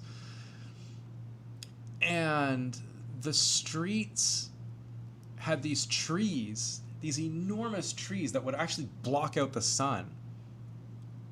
So the streets looked really cool, and the bars would be like, you know, there was this one bar called Helen's Bar. I think I have the card from Helen's Bar that was on like the 7th floor of some building. And a lot of foreigners went to this bar, but it was just a really cool, you know, foreigners and Chinese would go, and the beer was really cheap, and they had like a picnic table set up, like wooden picnic tables inside. I'm doing a shit job. I can't even, it's like a feeling. I don't know how to describe it. But it just felt very exciting, I think. The way the city looked and the way that I went about it. Anyways, I went back 2 years later to visit, and that feeling was gone. The bars I used to like to go to were gone. The people I hung out with were gone. The cool feeling the city had was gone. And that's how China changes, I think, in a lot of ways. Right now, isn't China underwater or burning? Did you make videos already in Zhengzhou? No, I wasn't a YouTuber yet when I lived there. It's probably not safe for us in China anymore. Yeah, that's definitely not why I don't go. Helen's was so dodgy. You found it dodgy? I found it fucking awesome. Then again, my whole fucking life in China was dodgy. Everything I did was dodgy. I just told you a whole story about how I drive a car with no license or registration. Yeah, I can't describe the feeling that Zhengzhou had, but it was an exciting place, and there was something about it I really enjoyed. I think maybe because I was so young. I remember I went to a house party, well, an apartment party, I guess. And I just remember... I don't even remember the party, really. I just remember getting... being on the way to the party. And there was just something about the way that city felt. But China, like, businesses open and close constantly. I don't mean open and close as in, like, morning to night. I mean, like, they start a business and they shut that business down, like, all the time. And so places you like to go that you're fond of might not be there. Let me think. What place, chat? Where would you recommend someone who wants to go to China to go to? Oh, you know where I would not Dalian, because that's a foreign tourist trap shithole, but anywhere in fucking this area, Harbin or Heilongjiang, anywhere in Harbin. But yeah, Harbin, again, I never had the chance to go, but I've heard great things about Harbin. Really cool festivals. There's a famous beer company there, so they got a cool like brewery thing. It's in a really interesting area, so like you can hit up the North Korean border. You can meet North Korean people. You can get abducted. You can get sold to North Korea. My last time in Suzhou, all the cool people I knew were gone. Yeah, exactly, and that was my experience too. The best bar in town is gone now too. Yep. Beer was okay, but some of the spirits were definitely fake. Oh, fuck yeah, dude. The spirits in Helen's, like the cocktails in Helen's were not okay to drink at all. Or made in a shed. Yeah, for sure, for sure. Do a Baidu Maps street suit session of your hood in Zhengzhou. Oh, fuck, that's a good idea. I'll do that in a second. What businesses do well in China? If one were investing in a business in China to get a green card, what would be good businesses? Since you say businesses failed a lot. I would not recommend... Listen, I'm quite new to investing. I've only just started investing now. I just bought a bunch of Vanguard stocks to hold on to for a long time. So take what I say with a grain of salt. But from what I know from my experience of living in China is that investing within China is really risky. It's it's a huge risk. It's really, because it's so volatile and the government has so much control over things. Like, let's say you invest in a company and they do something that the government doesn't agree with. Well, the government can just snap their fingers and close the business and all your money's gone. I'm not saying it's likely to happen, but I'm just saying something like that could happen. That's completely out of your hands. It's completely unforeseen. I don't know. Like, it's easy to say things like BYD a year ago. I suppose battery manufacturers, anything in their manufacturing sector, I suppose would be smart, because China just has their manufacturing sector like down so hard. And it's not even because of cheap labor anymore. It's just like they'll sell things at a profit like cents to the dollar. Like it's... Yeah. But I just wouldn't really recommend it, honestly. It's just so much risk. It's so volatile. And again, like we were just talking about in the chat, because China changes so much, what to invest in changes all the time too. Even investing in stock of big companies sucks. Imagine investing directly in private company. Nope. Yeah. Even BYD isn't making profits because the subsidized provincial EV. Well, yeah, for now, yeah, that's another big problem too, is like a lot of these businesses that look like they're doing well, like BYD, like you're saying, are subsidized by the government. There's a video you can watch on it. It's a good video. However, having said that, a lot of countries are now allowing BYD to sell their electric cars in their country, and that will be huge for BYD in the future. But also remember, BYD doesn't just make cars. Like, I think didn't BYD start as a battery manufacturer, or like the type of batteries that store energy for infrastructure? Like, I think they started with that. So, I don't know, but it's a risk either way.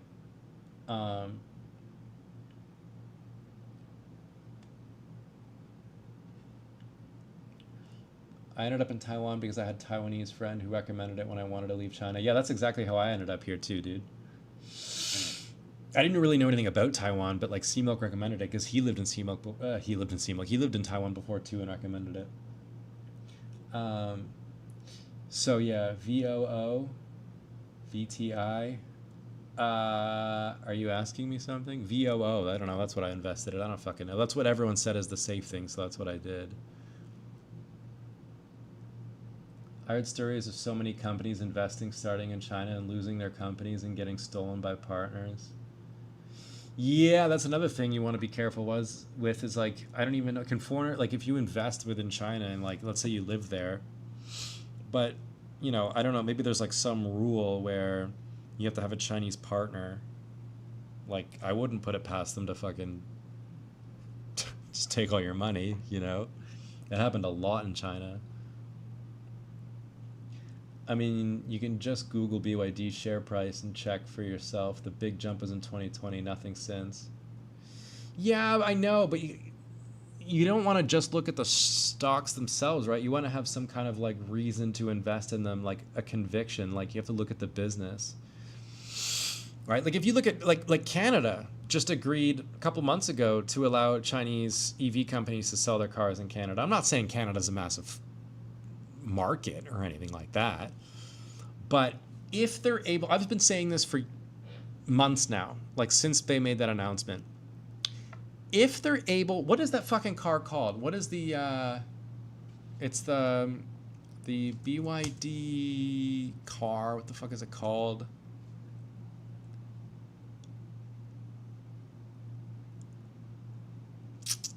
Whatever it is, I'll find a picture of it. It's this one. It's basically like a Tesla Model 3, but the Chinese competition for it. If they're able to sell that car in your country for the price that they're selling it for in China, you're fucked. Toyota, Honda, Ford, Chevy, whatever, is not going to be able to compete with this car. No goddamn way. Like, no chance. But that's if they're able to sell the car for the same price they're selling it for in China, which they probably won't be able to do because of like tariffs, taxes, whatever else comes with buying a car. I think, I can't remember what are they selling this car for?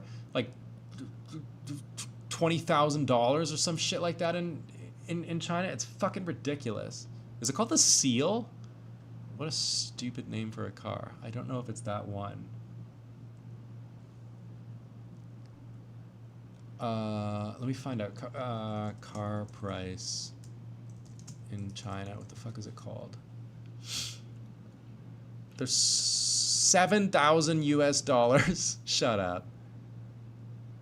For the entry level Seagull EV. What the fuck is that? This thing's $7,000? Get the fuck out of here. Oh, that's like a dinky little. Okay. Still. The Ren Up. Yeah, it is the Seal. It's this fucking thing they're selling for 16,000 US dollars. What the fuck car company is going to be able to compete with this? And don't think that it's $16,000 because it's a cheap piece of shit car. It isn't. Go look at reviews. It's like a decent car. How are you going to compete with that price? I cannot believe there are countries letting China sell these cars to them unless they introduce some tariffs where the price is fair. And, you know, call me old-fashioned, right? Like Americans did the same thing when Japan started selling their cars, right? American car companies could not compete with those Japanese cars, and so the Americans taxed the shit out of imported cars. Just because their products are good and company strong doesn't mean it's investable. No, you're right, but I mean, my point was simply you don't want to just look at the history of the stock. You want to see where the company is going. And I am not making a point to invest in this company. You know, like I don't hold BYD fucking stocks. I'm just saying there's potential the stock might go up if they're able to break out into the rest of the world with this company. Maybe it'll go up, but again, when you look into it, here's the biggest problem. I'll simplify it. Here's the biggest problem with investing in Chinese companies or in the Chinese stock market in general.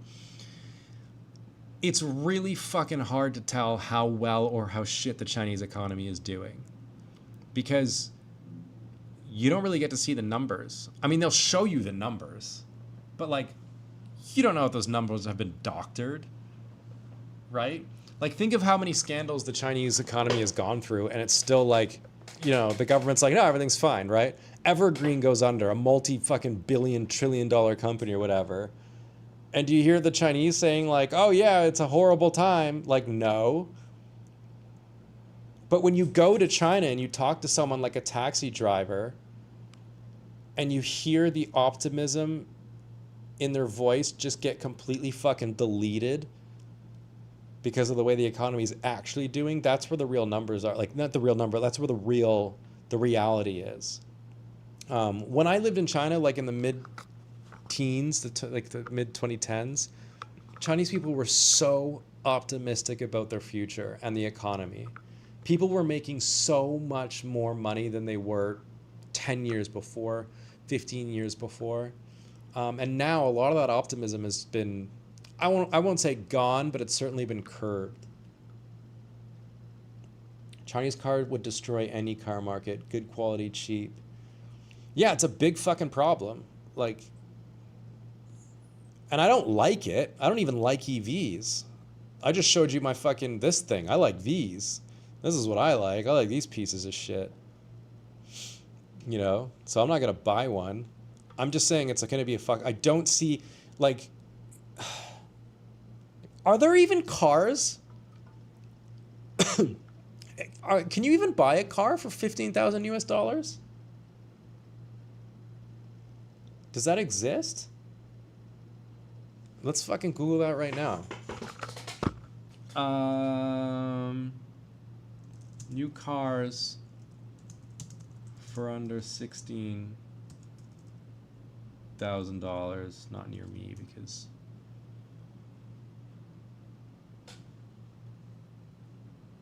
the Mazda 3, is that under 15?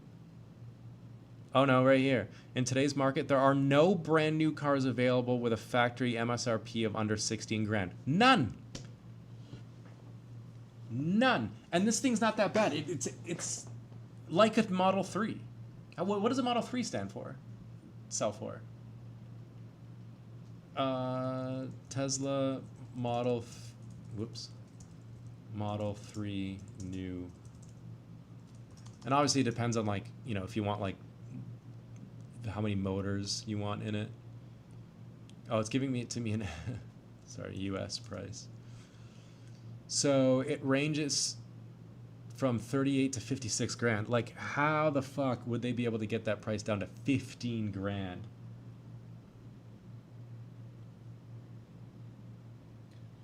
Taiwan, who's this? Dope Fishy? Taiwan, unfortunately, economy not so good for average people. The Taiwanese economy? I mean, the Taiwanese economy is rough because it's essentially just TSMC. You know, like if you buy what's essentially like the S&P 500 of Taiwan, it's essentially just TSMC.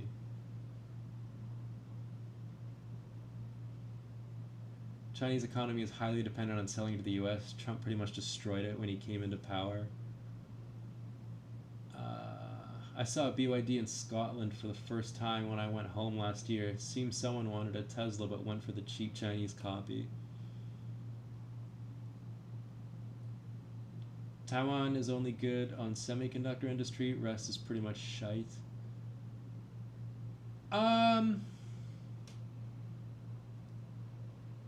Yeah, I don't know if the rest is shit per se. But what Taiwan does have that's pretty good is a lot of like minor manufacturing. I thought the same thing. I thought Taiwan's economy was pretty much run on semiconductor computer chips, which it is. That's still true. But then I shot that video at that like scissors factory, which is really random, I know. And they were talking to me about the numbers and how many like little factories are in Taiwan. So Taiwan still has that. It obviously pales in comparison to what the number, like the TSMC is doing, but it still has some pretty good manufacturing sector.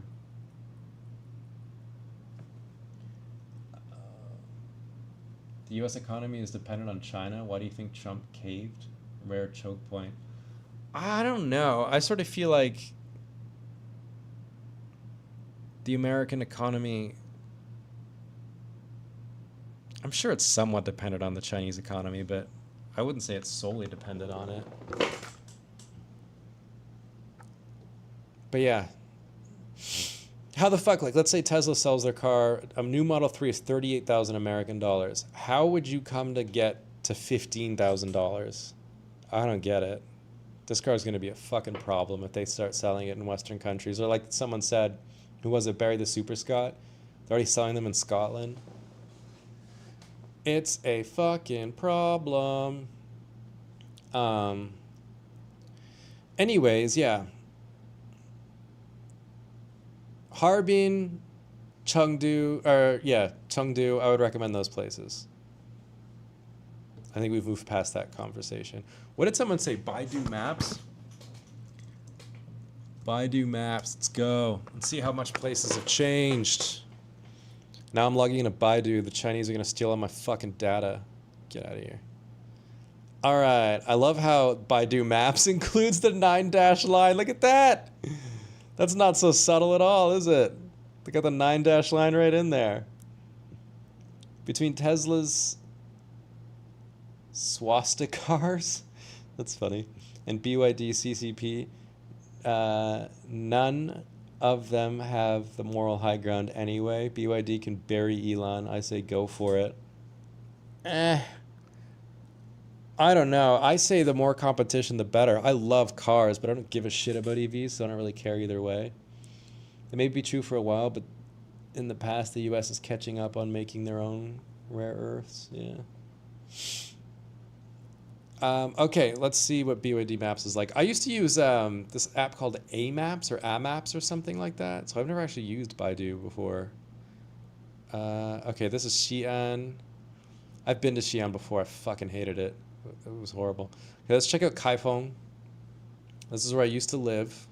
Where's the university? Henan Dashui. That's what I'm looking for. God, I don't remember. It's been so long since I've lived here. Where the fuck is it? Henan Dashui.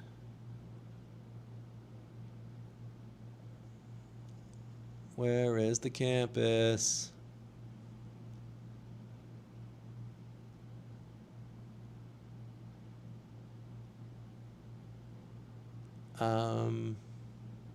I know it was southwest of the city, but again, because these cities grow so quickly, it becomes real hard. Henan also had my favorite Chinese dish of all time, which I cannot get in Taiwan, which makes me really sad. But it was called Henan Hui Mian. And I fucking loved it. Whatever, let's just Google drop ourselves fucking anywhere. How do I do that with Baidu? Is there Street View? How do I do Street View? Oh, here we go. A-Map is good, yeah. EVs currently suck anyway. Yeah, I don't know. Have you been to Xinjiang? No. You know what's funny about Xinjiang? Not funny, but like so many Taiwanese people want to go there now as a tourist thing, and I'm like, that's fucking crazy. Truth of China is making its economy by destroying other economies, so that's why they don't make friends in the world. Yeah, I guess so.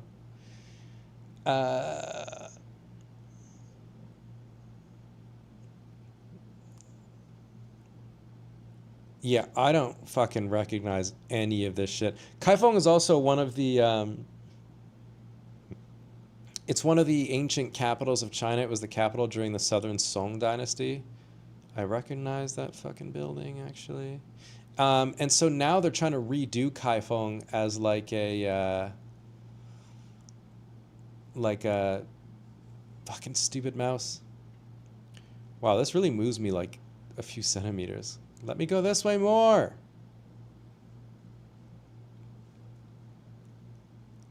Yeah, they're trying to redo it as like a, you know, like to look like the capital did.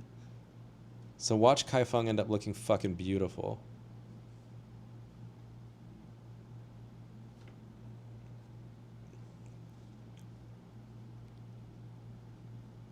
Is this it? No.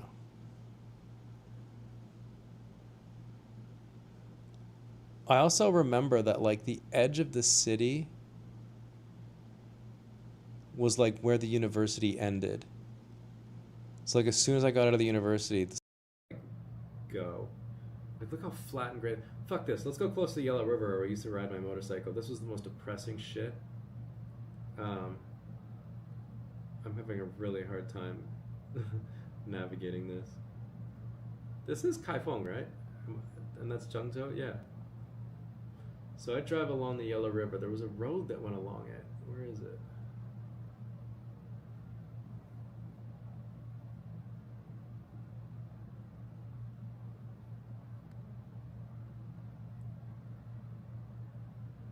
Is it this one? I don't remember. I don't really remember.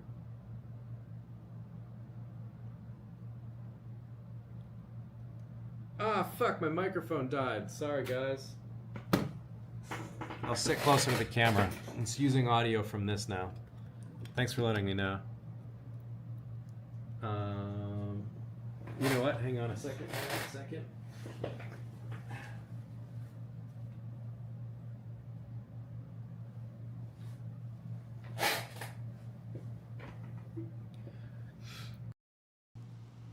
Okay, backup audio. This one should be working, yeah? Recently lost a tourist.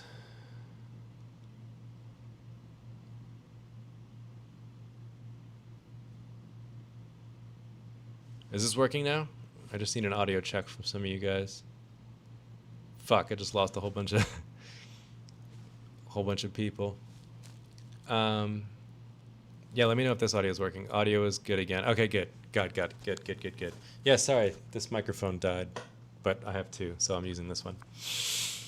Okay, back to depressing ass Henan. Like, look at this is the Yellow River. It was just like flat shit. Thanks, Jason, for the audio check.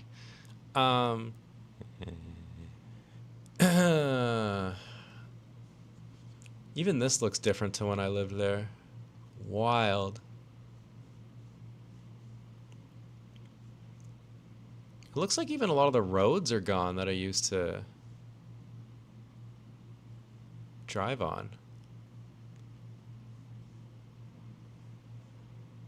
And this road would have been horseshit to ride on too.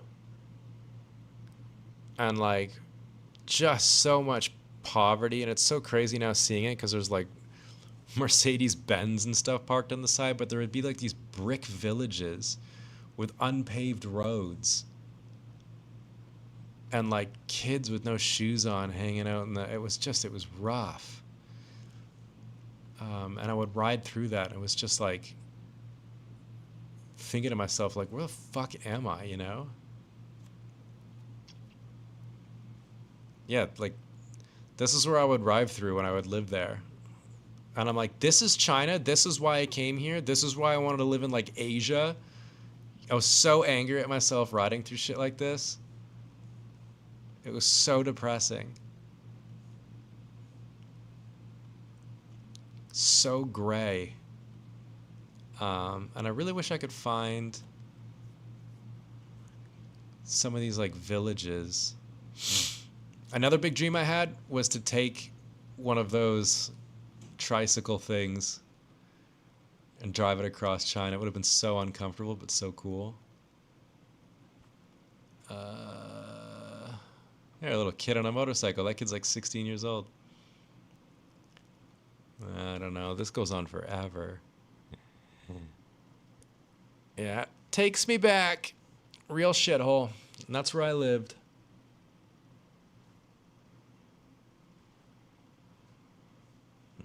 Do you have permanent residency in Taiwan? Yeah, I do. Let's see how different Zhengzhou is. I'll put it here randomly. Oh shit, we're not even like in the city. What the fuck is this? I can't tell if we're in the city or if we're just on like a giant road. Man, I can't remember any of this. I'd be interested to see if those trees are still there, the ones that block out the sun, you know, the ones that like make it look. Actually, I can move this camera back so I'm not right up in you guys' face. The ones that kind of like cover the sun. What is going on with the Baidu Maps? It's failing me. Trees are gone. Jesus Christ. Talk about a fucking dystopian, like every building is the exact same for as far as the eye can see. The best thing about Zhengzhou is that it was cheap. Does it say what year this was?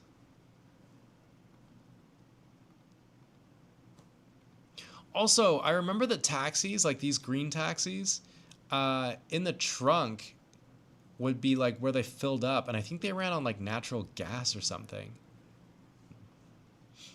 Yeah, kind of streets like this with the trees are kind of like this. I dug this vibe. You know?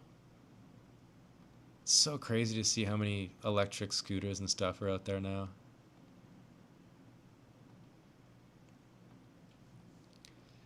But yeah, I always enjoyed not streets like that. Like this, okay, here's a good example of what I'm talking about. This image of China, fucking, I hated this part of China. This is the part of China that made me feel like depressed. It made me feel like, I don't know, I didn't want to live there anymore. It made me feel, pardon my chair, I know it's loud. I didn't really enjoy it. This is the part that I kind of liked. The fuck is going on with my... Guys, Baidu Maps sucks. Why can't I go down this road to show you? I want to go down here, please, Baidu Maps. What the fuck is this? Oh my god, what have I done? What have I done? Where am I? God damn it! Okay, back into Zhengzhou. See if I can't find one of those streets. I don't know what the hell I just did. Let's go here. Street view. Here.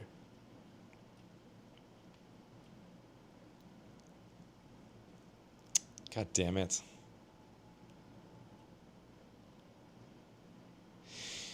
Even in Taiwan, we don't have streets with that many trees on them, which sucks because Taiwan's fucking hot.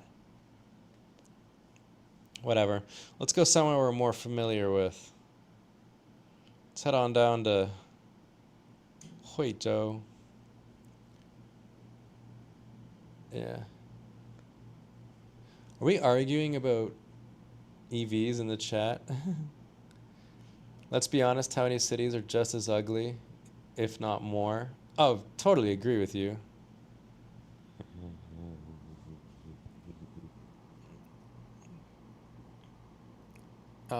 Here's Huizhou.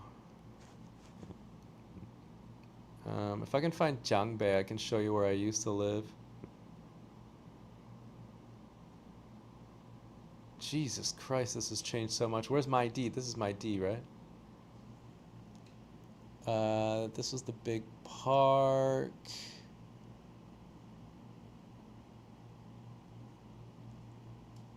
I really don't like this angle that we're at. I don't know how to change this shit. Is it this? What the fuck does any of this do? Baidu Maps sucks.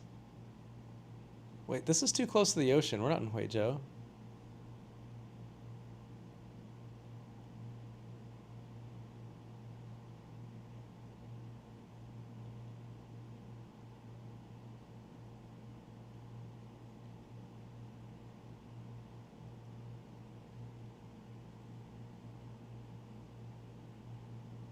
I'm dumb as hell. I miss Huizhou by a lot. Here it is.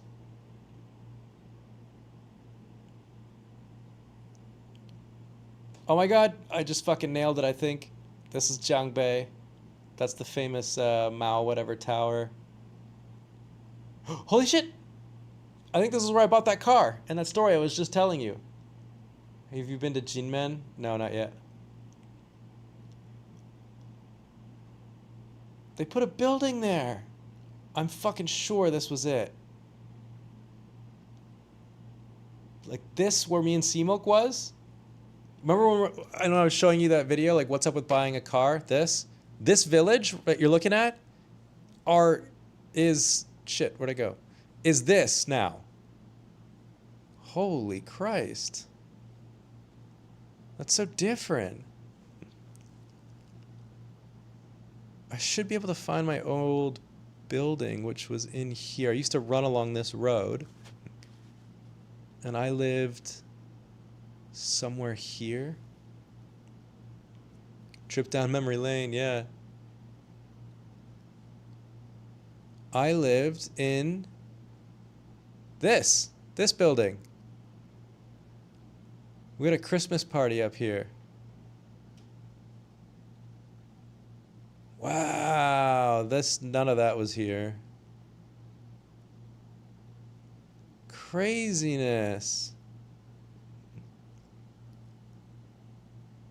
Yeah, it doesn't look that different. There's a river up here, and there was nothing along it. So I'm curious. Like, there was nothing along this river. I used to run up and down this at nighttime. I'm curious if it's, like, built in. Holy shit. It's paved. Yeah, like, none of these huge buildings were here. That's pretty crazy. And before that, let me think. If I wanted to go see Seamilk, where we used to live, it was... It's crazy that I used to have to look at this map every day to figure out where I'm going, and now I can't recognize a goddamn thing. Okay, let me think, because this is the street where all the bars are. My buddy Crack House has a bar. It's still there, called, well, Crack House. But I'm struggling to find it now. Let me think. I gotta, like, actually map this out from where I used to live. Oh, it's here. Where did I say I used to live? It was up here, then I crossed this bridge. But then I remember I had to cross another bridge. I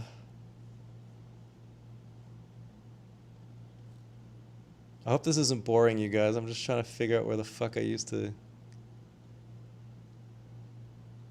Is it this?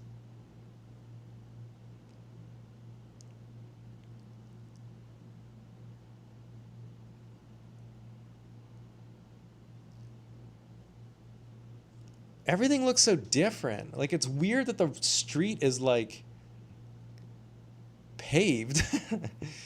Like, I mean, they were paved before, but they look, like, kind of clean. Whereas when I lived there, the streets were just, like, caked in grease.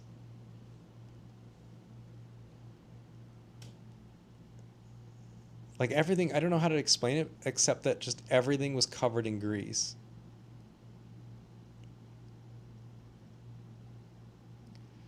Yeah, it's hard for me to figure out where the hell I am.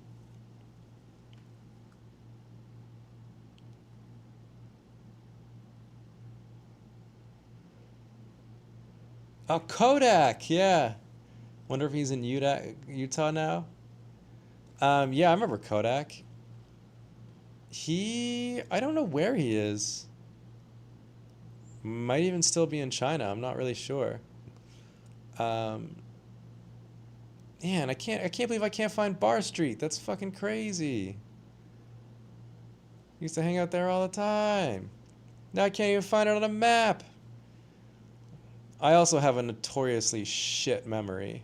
So, you know, there's that. But yeah, I remember like John Bay, and then we'd have to cross, then go around the park, then come down here. And like Seamilk lived somewhere around here, and I lived there too.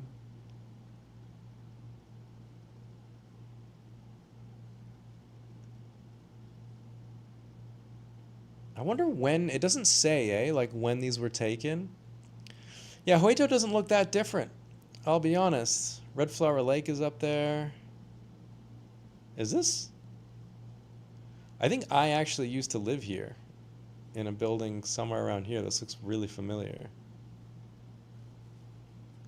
But it's hard to tell because like the construction happens so frequently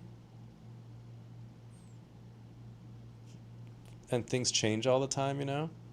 Yeah, I remember. Red Flower Lake is up here, and then I would turn right to get to Seamilk's place down there. It's fucking crazy. Ugh. 2024? Okay. I wonder if I can find my own stopping grounds. Yeah. Let's go to the night market and eat chicken butt. Vanessa's up to bed. Gotta wake up in 4 hours for my nurse. Shit. Good night, Vanessa. Thank you for joining the live stream. Appreciate you. That looks depressing. It fucking was depressing, man. It was depressing as shit. This neighborhood should be called My D, I think. And the government building is where Seamilk used to live. I probably actually shouldn't be showing there because I think his wife's family still owns that property and I'm just doxing them. But yeah. Huizhou, what a place. It was fucking depressing. And then our work was like over here in Boluo, which means pineapple in Chinese, which is kind of funny. But it was called the Olympic Gardens. And Jiangbei was new. Like this whole part of Huizhou was like farmland in the 2000s. And then now it's like giant apartment complexes and everything. It's crazy. Is this the Kaiser building? Or whatever it was called? This is where they would house like all the teachers in the schools. Ah! This is my building! This is where I lived! I shot videos in there! And there should be a Lanzhou Lamian place downstairs. And a Walmart too. Yeah, there's the Walmart. Holy shit. And this is the, yeah, Lanzhou Lamian. This Lanzhou Lamian restaurant right here, I mean, all Lanzhou Lamian restaurants are pretty much the same. They're fucking delicious. But these guys were crazy. I remember I went in there and I went upstairs to eat. And their kids were upstairs doing their homework and they had blue eyes. And I remember it was the first time that I saw a Chinese person with blue eyes. Because they're all from Lanzhou, right? So they're Muslim. But the food from Lanzhou Lamian is fucking fire. I love Lanzhou Lamian. And then to get into my building, I would go through here. And I lived on not a very big floor. It was somewhere here. And this is where I would shoot videos. I wonder if I can find my apartment like in the video. This is crazy. I can't believe I've never done this before. Thank you to whoever recommended this. I can't believe I've only got 41 watching. This is fucking prosy. This. I shot, see this thumbnail? Outside is what we're looking at right now.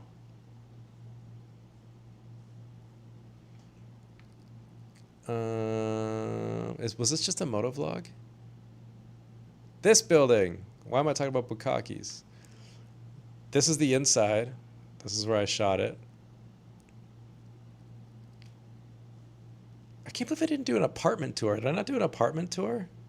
Anyways, yeah, and that's the outside. And then one time, I actually filmed it. I still have the footage. I shouldn't have filmed it. It's kind of insensitive. But someone climbed to the top of this building and jumped off of it.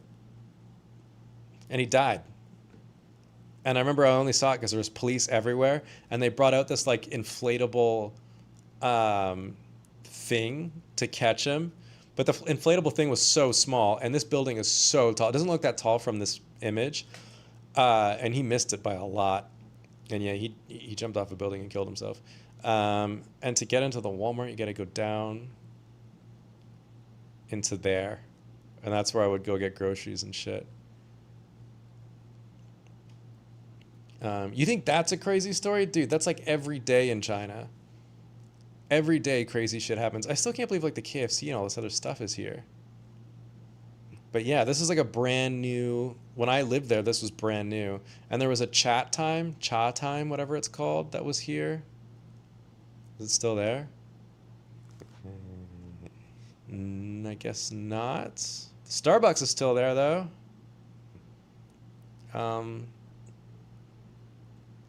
Where'd you guys say it said the date? Oh, yeah, 2024 down there. I see it. And then I used to get my hair cut at this place, but I can't see if it's still there because all this new shit is in the way. But, yeah, this is where I lived for a long, long, long, long time. And then, here's another fucking crazy story. Well, not a crazy story, but a coincidence, kind of a funny story. So Walmart would be decent. It was okay. There wasn't really anything. We saved a turtle from Walmart once. Yeah, I can't believe there's my apartment. That's so fun. When I first moved to Huizhou, I lived in this building on a different floor. Then I moved out, and I moved out with my American friend, where I showed you before. Then I moved out of there, and then I moved across the street into this, or was it this building? I just moved across the street into one of these buildings. It was this building, right here. I remember because this design, see this like white line design? They like copy and paste the design everywhere. Lived in this building, hated it. It was infested with cockroaches, like German cockroaches, you know, like the little ones. Infested. I have a picture somewhere of the cockroach trap that I used. It's like a little cardboard thing you fold up, and then it's got like a sticky bottom. You know what I mean? So that when the cockroaches step on them, they get stuck there. And there was thousands on this thing. It was fucking disgusting. So this is the nicest neighborhood in Huizhou for sure. Well, I shouldn't say it's the nicest in Huizhou, but it's the newest for sure. And I moved out and didn't do a very good job at cleaning because I was a piece of shit. I didn't care. And my landlord like didn't give me the deposit because it was a disgusting shithole. Didn't care. And then I moved back into this building on a lower floor in a nicer apartment. And my ex-Chinese girlfriend ended up moving into that building. And we didn't know. She didn't know I lived there. We ended up like hooking up again or whatever, like later on. And she was like, oh, I live across the street from you now. I was like, really? Where? She's like, in this building. I'm like, that's so crazy. She's like, yeah, a foreigner used to live here and the landlord was like bitching about him. I was like, oh, that was me. You live in my old fucking unit and building? What a fucking coincidence. Crazy. And there was this other place that had, you could like buy anything. It's kind of like a Taiwanese Wu-Bai store somewhere around here. I don't know. Yeah, Zhangbei was like the newest place. Is aight. And then the rest of Huizhou is like quite old. I just can't believe I can't remember like where. I'm sure the bars were somewhere here. There has to be. I want to find Krakhaus's bar.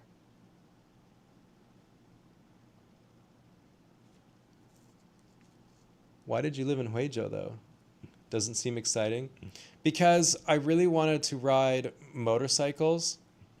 And Shenzhen. Okay, I wanted to go to Guangdong because it had better economics than Henan. I could make more money. Okay, I'll press 2D. Jesus Christ, fuck. That made it worse, you fucker. Oh, never mind. Made it better. We're good. I wanted to move to Guangdong because economically it made more sense than Henan, where I used to live. But I couldn't live in a big city because because Shenzhen banned motorcycles and so did Guangzhou. So I chose the middle and went to Huizhou. And that's where I ended up. This doesn't look like Bar Street unless they really cleaned it up. You also can't see the river from here, which is weird. You should be able to see the river. Why can't I see the river? I feel lost.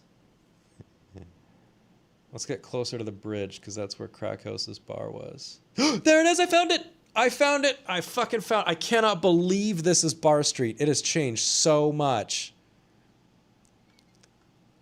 This is Crackhouse Brewery run by my buddy Crackhouse. He's from Ottawa like I am.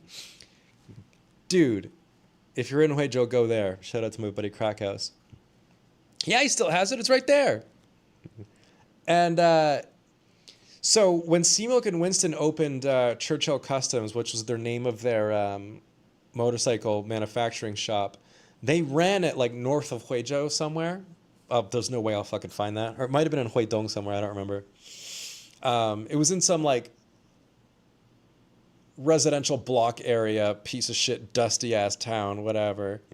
And then Krackhouse wanted to open up a brewery, so he rented a space. This was like a commercial area where, I know I just said residential because it looked like that, but it's like, you know, small businesses can open up like factories or whatever there, right? So like you could have like a paint shop, and then there's whatever. So they had their motorcycle business. Krackhouse opened his brewery across the street, and he would test all the beers. He was learning how to make beer. And we used to party in there all the time. He would like make a bunch of fucking beer that was like, you know, he was still trying to like narrow it down.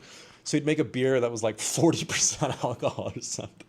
Like we didn't even know, right? He has no way to test it. He's just starting out. And we used to drink, he used to be like, hey, come try this beer, see if it's good. And it was great. And he ran that. And then finally he opened up this place. And it ended up being super successful. And it's still there.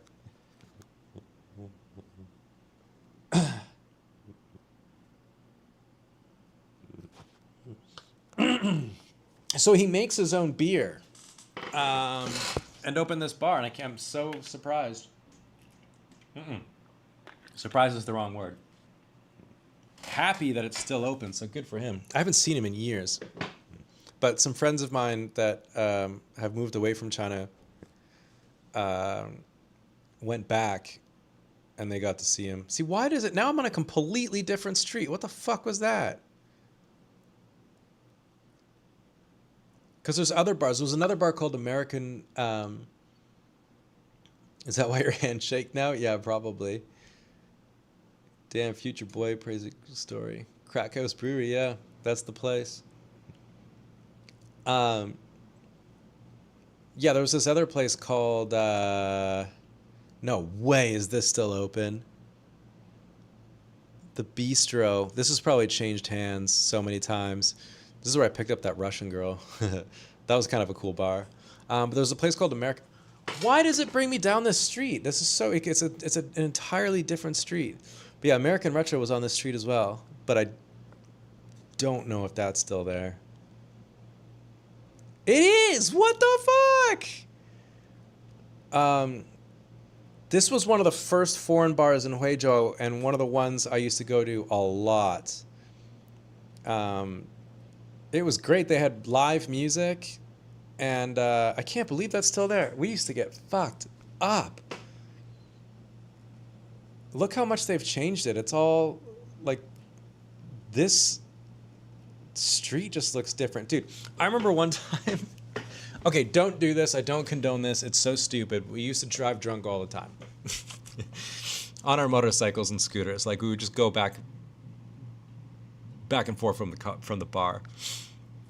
And I wouldn't obviously get, like, hammered. It would be, like, 1 or 2 beers is what I mean by driving drunk. Which in modern days means drunk driving, right? Like, you have 1 or 2, you're drunk. And my buddy had a scooter... but he had way too many, and he was trying to like a lot of foreigners for the middle of nowhere. There was not a lot of foreigners. We just had our own like street basically. And I remember he was trying to like get up on the curb, which looks different now. Obviously, this curb is new. It was so funny because it was such a pathetic attempt. He tried to like get on the throttle and lift the front tire up, and all he did was ran the front tire into the curb and go ass over tits like straight into the wall of the bar. It was so funny. Oh man. Cannot believe that bar is still there. It's been there for so long. Craziness.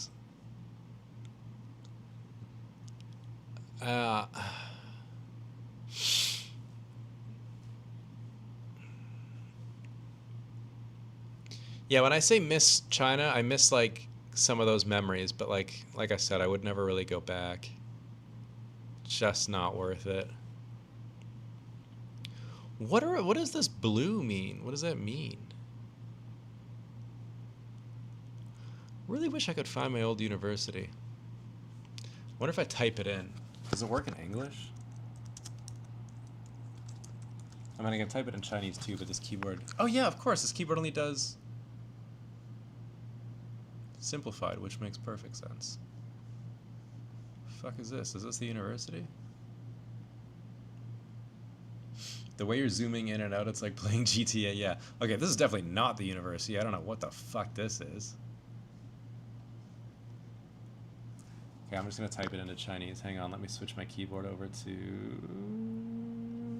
Oh no, wait, that was traditional Bopomofo. I need simplified. Okay, 河南大学.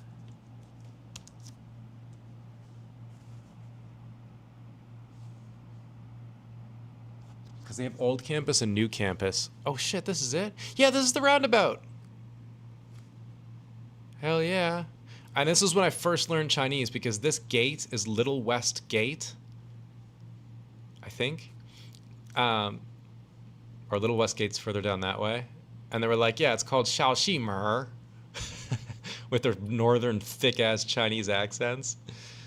I guess the Baidu Maps can't go in, right? They can't go inside the... Oh, fuck, they can! God, what a depressing campus, am I right? I got this job, okay? I got this fucking job, and they were like, yeah, you're gonna have an apartment. I'm still in Canada.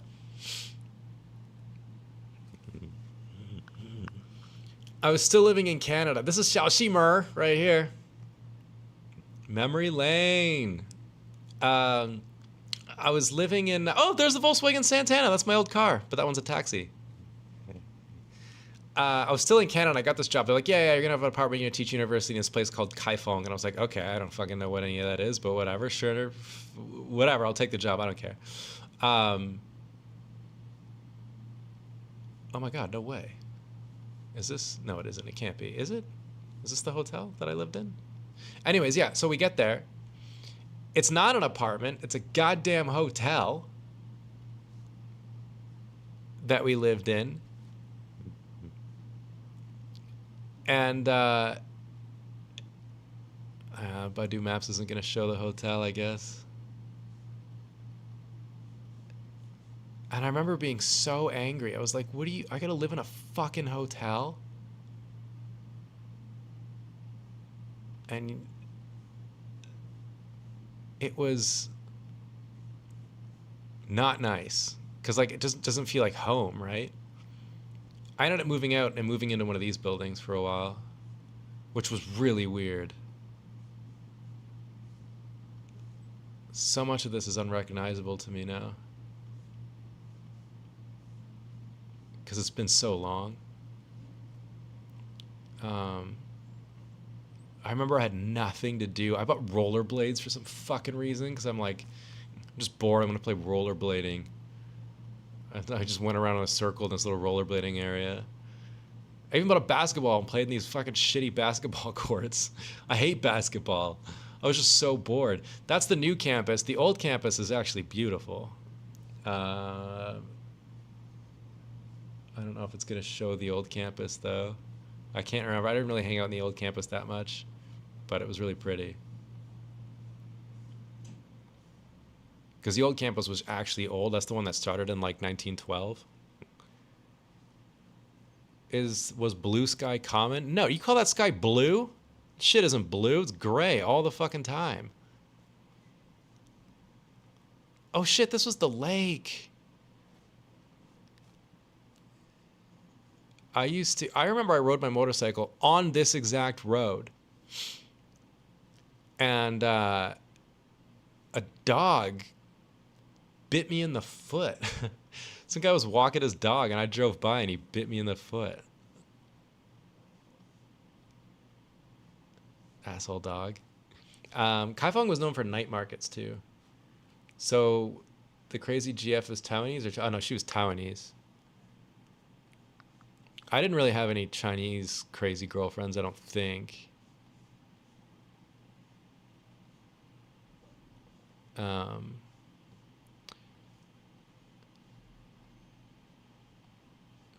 But Taiwanese girlfriends that are crazy for sure. God damn, look how communist this shit is. Just open fucking. Ah. This all takes me back to like remembering like why I just did not want to live here anymore.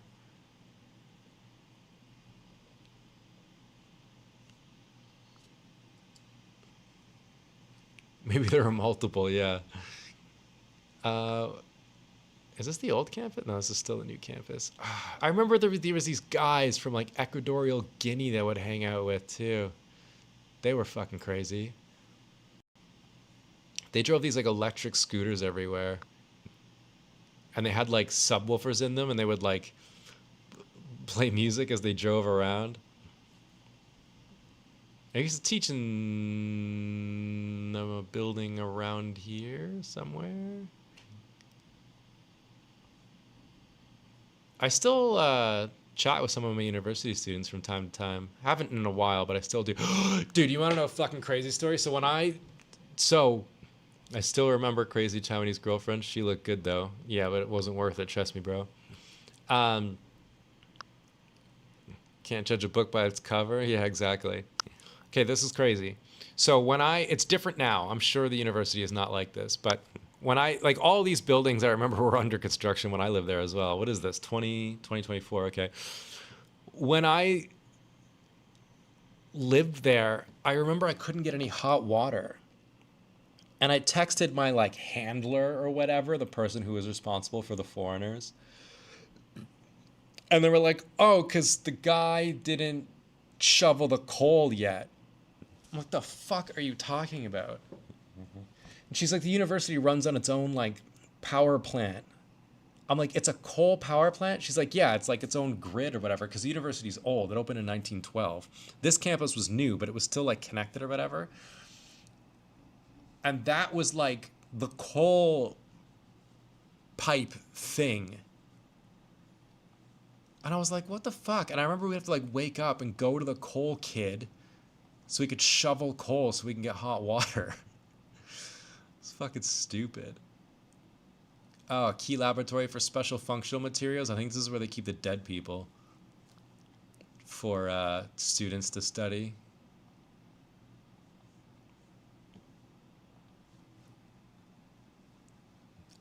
I do cold shower for blue sky. Dude, not when it's winter. It's fucking freezing in Hunan in the winter time. It snows.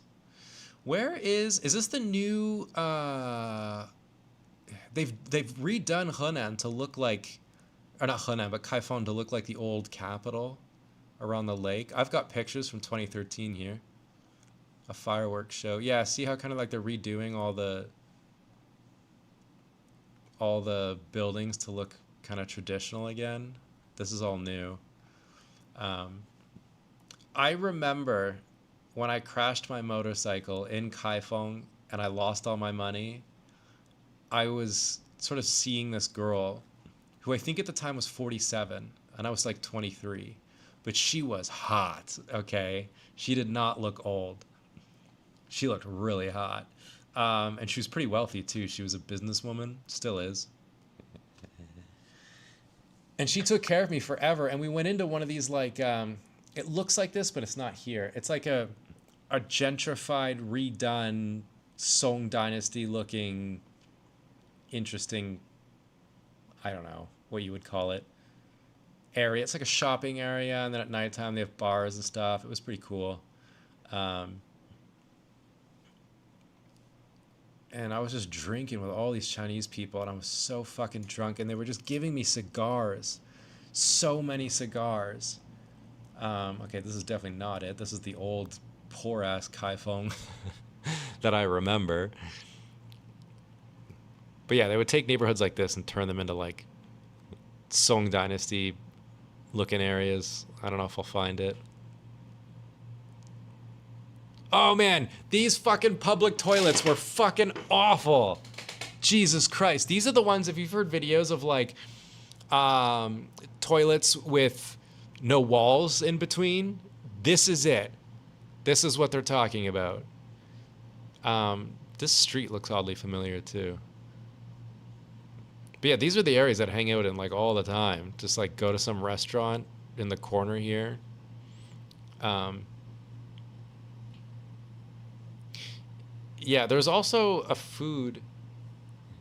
Oh, how did I meet her? I met her at a bar. There was a bar in the university called Cocoa Bar or something, or was it the name of the club? I don't remember.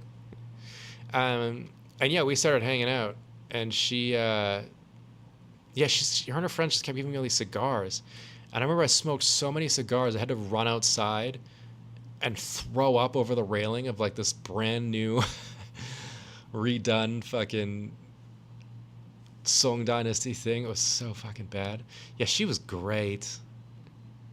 I loved her. I didn't actually love her, but like she was awesome to have. Especially in that time of my life when I was so fucking poor. She used to bring me to parties that I did not belong in, like especially with how much money I did not have. Good lord. I don't know where I am now. I really want to see if I can find that old... It was such an interesting little area where... I guess nobody really cares, but... God, I have some China's toilet stories. Yeah, dude. Fucking Chinese toilets are fucking rough, man. They're rough. Oh, all in here. You see these buildings? I'll see if I can get in here. I think it's like that. They've redone it to make it look like the old palace. Because the palace was like, the Song Dynasty Palace was like in this lake somewhere. I think the lake is called West Lake. I'm not really sure. Every fucking lake in China is called West Lake, isn't it? Yeah, maybe Baidu didn't go in because it's like it's a pedestrian only. Yeah, this shit. This was just built when I lived there. They were just building it.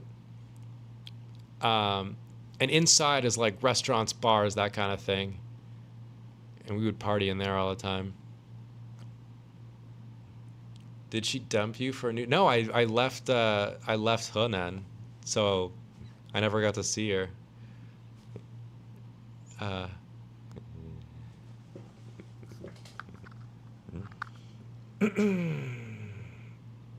name was Chocho. There's another Santana. My old car.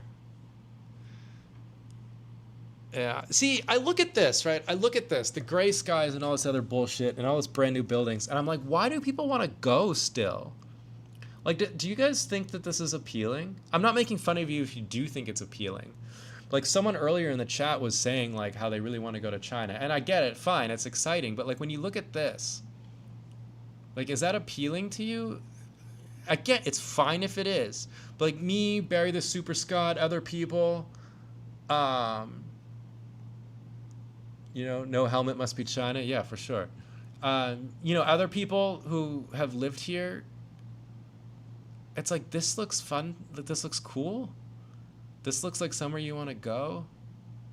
Because I don't get it. Like, I looked at this and it immediately makes me feel depressed.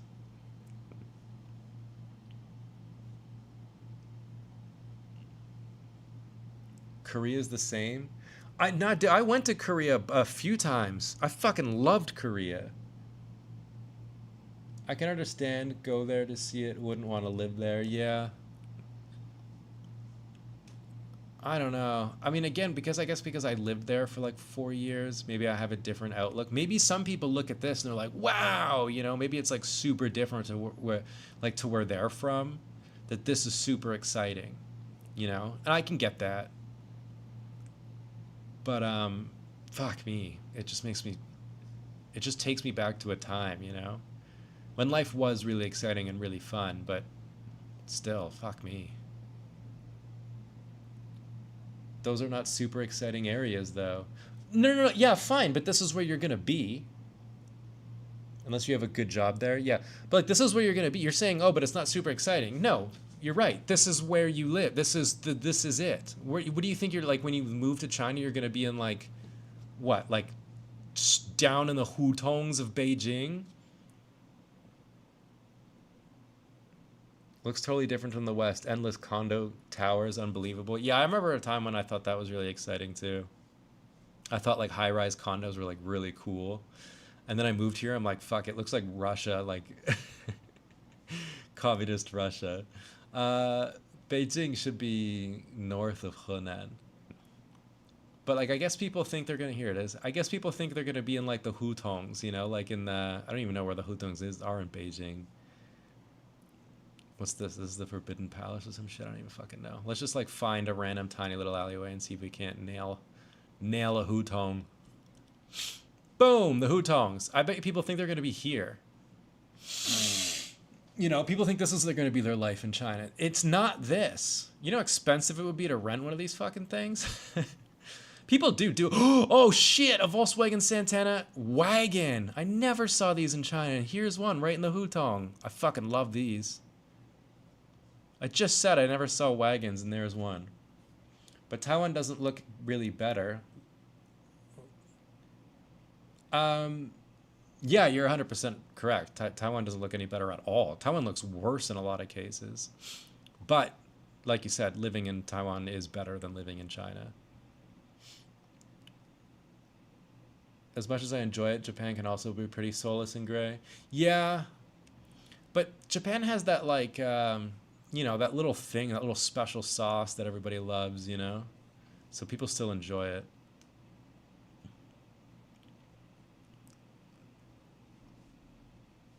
But yeah, people think this will be their life, and it's just not that for the most case. You know, I've been disappointed in so many places I've lived in Asia. Like, even if you, I guess we'll have to switch to Google, but like Taichung looks like shit. I don't have to show you Taichung. I've done so many live streams or moto vlogs. I remember when I moved to Taipei, and I was like, "Fuck, Taipei looks awesome," you know, because it doesn't look the same as the rest of Taiwan, and I didn't know that. I didn't live in I lived in Taipei for a few weeks because I worked for this fucking school called Hess that I hated, and they did training in Taipei, and I thought Taipei was awesome. I was like, fuck yeah, I love Taipei. It's so cool. It's so different. The streets are like tiny, and it had a kind of a Japanese flair, kind of ish. You know, it was just different to what I was used to. I know this to a lot of people looks a lot like China, and it kind of does, but just because the streets are a little bit narrower and it was so much more cleaner, you know, like in China, this would all be like be trash everywhere and shit like that. Maybe now it's different. Again, I know everyone loves to say, "Oh, you're so outdated with your China." Fine. I thought it was so cool. And then I moved to Taichung, and I was like, "What the fuck is this?" But yeah. Let's not kid ourselves. Japan is way more popular than China for traveling. Oh, for sure it is. Oh, damn. Tell me more about your time at Hess.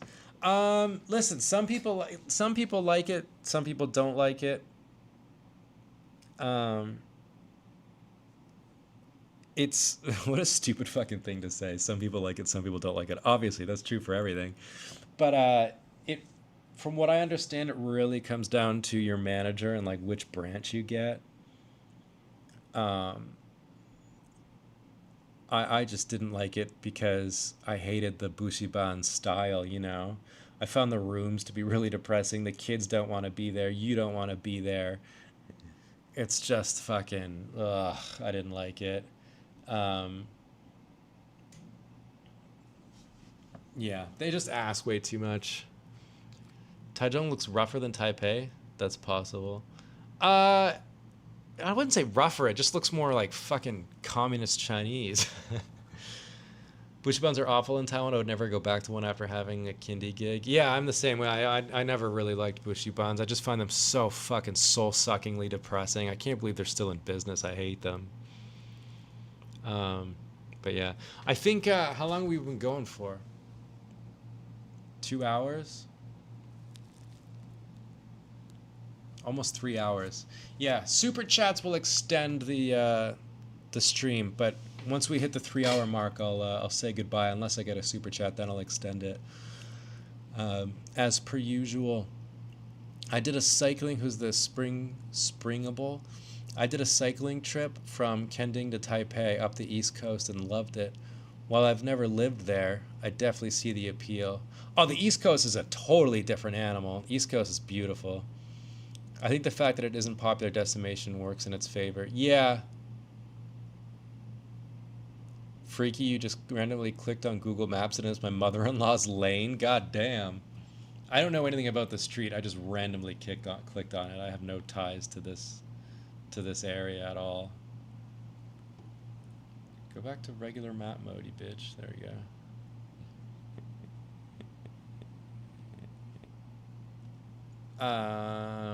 Yeah, the East Coast is fucking awesome. Especially like in between Hualien and Ilan, where like the mountains and the ocean just become so, like, oh, this is shit. Never mind. The train track's in my way. Let's see if I can't find an area. There's a train track on our left-hand side, I think. But there's parts of this road. I mean, shit, even if you take the train, it's still pretty. If there's parts of this road where the mountain is just like, it's so tall that you can't even see, like, it's just a wall and then ocean as far as the other eye can see on the other side. It's fucking great. Oh, I've been here, March Cave, I think. I went there with Alan. Again, we're on the beach. This is stupid, but you can imagine. I'm not doing a good job of showing this, but the East Coast is really pretty. You know what I was thinking about before, actually? Just by myself. I wasn't on a live stream. There was one stretch that was considered a bit dangerous, but it was totally worth it. Yeah. It's fucking beautiful, the East Coast. I love it. I was thinking about, again, like Hawaii. I'm always on about this. So one thing I've always dreamed about since I was a kid, because I grew up in Ottawa, right? Where there's no fucking ocean anywhere. And I always, like, saw movies or cartoons and stuff of, like, crystal clear waters, like blue fucking waters, you know? Like Hawaiian waters. Which you can see from like, I don't know anything about Hawaii, but I always go here for Google Maps. Just really quickly, let's see. I'll switch to satellite view. Like, see their beaches, the color of the water. Once this loads in, I'm not sure what's like a famous Hawaiian beach. I don't even fucking know. Help me out here, Chad. I'm not American. I don't know. Oh shit! I missed the. God damn it! My speaker turned off. Sorry, guys. Let me just. There we go. It was a super sticker from the Average Joe. Thank you. You're contributing to my shitty car fund. I appreciate that. That didn't go into the... Oh, shit, that didn't go into the fund because it's a super sticker, not a super chat, but I appreciate that. Okay, that'll extend it by... Oh, the Average Joe, you have to go. You just extended it. Let's do this again. We will do it again. But you did extend the live stream with your super sticker. East Coast is not like Hawaii. No way. Lawai Taipei says, whenever I visit the east coast of Taiwan, I kind of expect to see Godzilla rising from the ocean. Yeah. But like, yeah, like this color water. Look at this shit. So blue. So crazy. Stunning. This is like a big city. Honolulu is a city? Or is that the name of the island? I don't know shit about Hawaii. What's like a beach place? Here's beaches. This beach looks shit, though.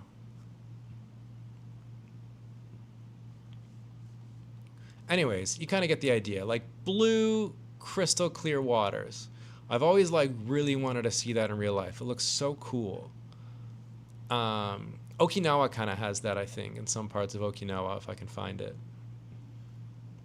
Bahamas has crazy blue water? Really? I'll check that out in a second. So here's Okinawa. I've never been to Okinawa, but I'd like to. See, like this water? Super clear, super blue. You know what I mean? Not sure what the beach would look like from here, but whatever. Okay, let me see the Bahamas then. Fucking internet, god damn it.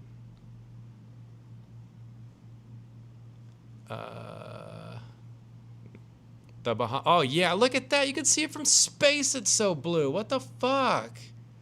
White sands, you know. God damn, look at that.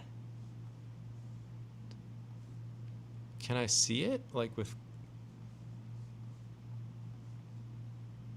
What is this? The fuck am I looking at?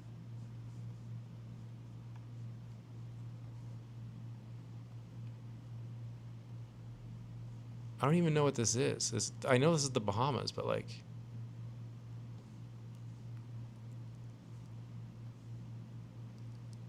I don't know a goddamn thing about the Bahamas. Whoa. Yeah, like water like this, so cool. And then I moved to Taiwan, and I remember seeing Ishigaki has it. Yeah, some of the smaller islands. Maldives are relatively close by. I moved to Taiwan, and I remember seeing pictures of Kending, and every picture of Kending is so doctored. Like, the waters around Kending are not that blue. It's our only fucking, like, beach area in Taiwan, basically. I mean, there's others, but, like, this is just, this is as blue as the fucking beach gets. Still fucking hot garbage. And when you look at pictures, watch, I'll show you. Okay, let's set up on the beach here. This is what the beach looks like. Not bad, kind of blue, it's whatever. Let's Google Kending. Whoops, I'm still in fucking... Yeah, sure, national park, whatever. One of the most famous images. Yeah, look at this. You see this shit? This is what I was expecting. Crystal, like, blue waters. This is a photoshopped image, for sure. Because then when you actually look at Kending, God, I was so disappointed. And then everywhere else around Taiwan is like rocky beaches or set up so the Chinese can't invade, which makes sense. You know, you're not going to like get a beach that, you know, you're not going to get a beach that's like inviting them in, you know. Play GeoGuessr. I'm too poor to play GeoGuessr. Doesn't that cost money? Or is there like a free island? I don't know. What do we got left? 4 more minutes. I was at Maobito, and there was this, and the sea was super blue from there. Where the fuck is that?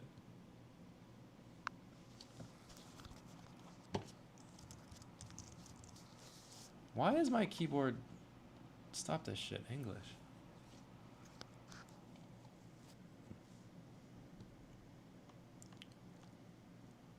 Oh, what is this? Okay. I've been around here. Isn't the southern... No, okay, no, I went to the southernmost tip. Let me have a look. I think I have a picture. Okay. Some nice Taiwanese people took a little selfie here.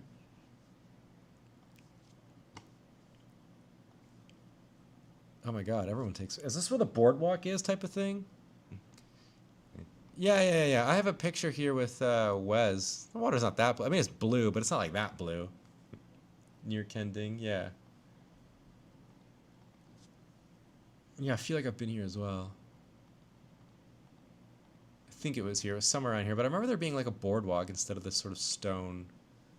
I'm stuck.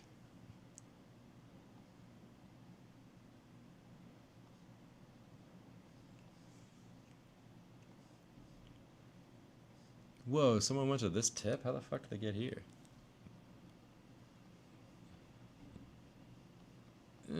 I suppose I could see it looking maybe blue, but it's probably going to depend on the time of day, right?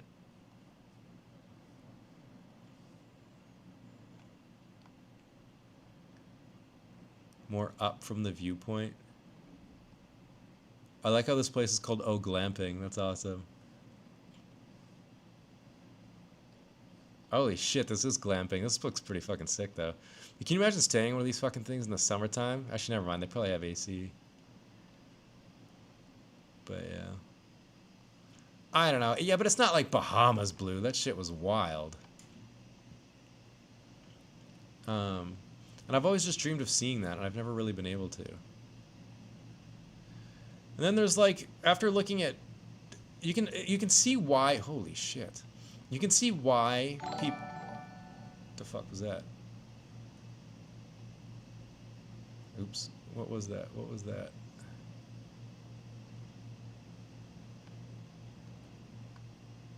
I don't know what that was. Did someone just do a light bounces off the sandy bottom, so deep water can never look blue? Yeah. You can see it in Thailand. Oh, okay. I don't know what that was. What did someone just send? I think someone just subscribed, maybe. Anyways, and then you look at Japan, right? We just looked at China. We just looked at Taiwan. You can see why people want to live here, because everyone watches like anime and shit, and they look at this and they think, wow, you know, it looks just like. And also, can we just compare skies for a second?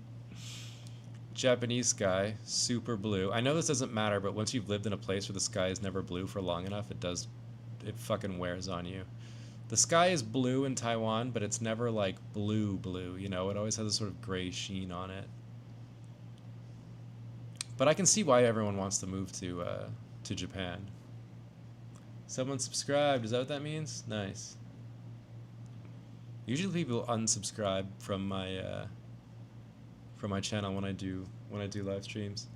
Another place I really like to go is Tainan. Tainan's great. It's underrated. Don't know if I could live there, but I do like it. Okay, yeah, that's 3 hours and 5 minutes. So appreciate the average Joe 5781 for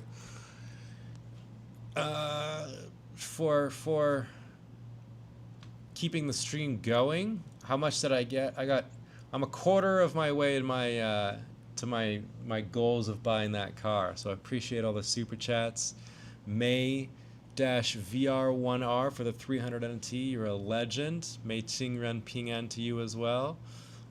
Brian C. Watson, who asked the process of getting a driver's license in China versus Taiwan, which I couldn't answer because I drove without a license.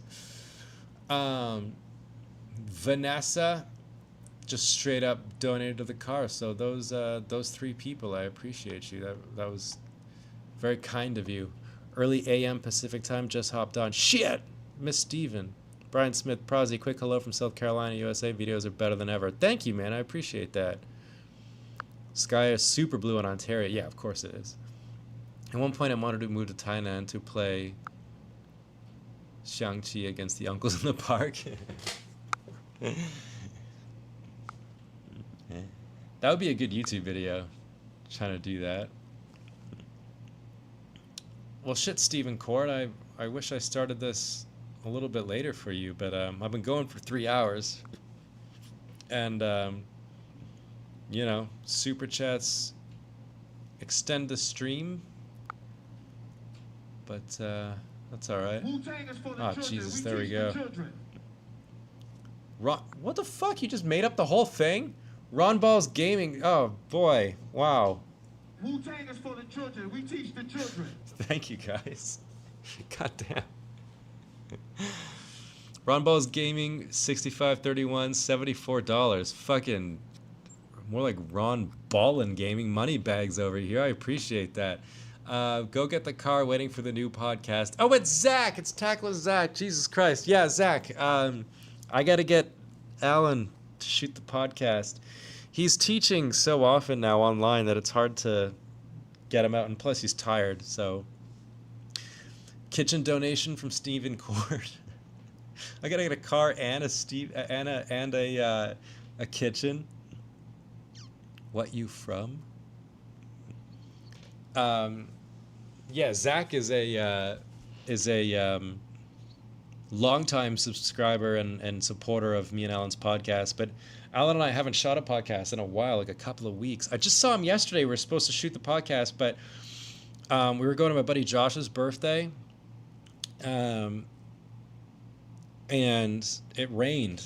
So 'cause we were going to go earlier to shoot the podcast together, but it rained and we couldn't get there. Well, shit, that'll have to... I am from Indonesian. Do you know Indonesian? I don't know any Indonesians. That's not true. Isn't Fifi from Indonesia? Ku's ex-girlfriend?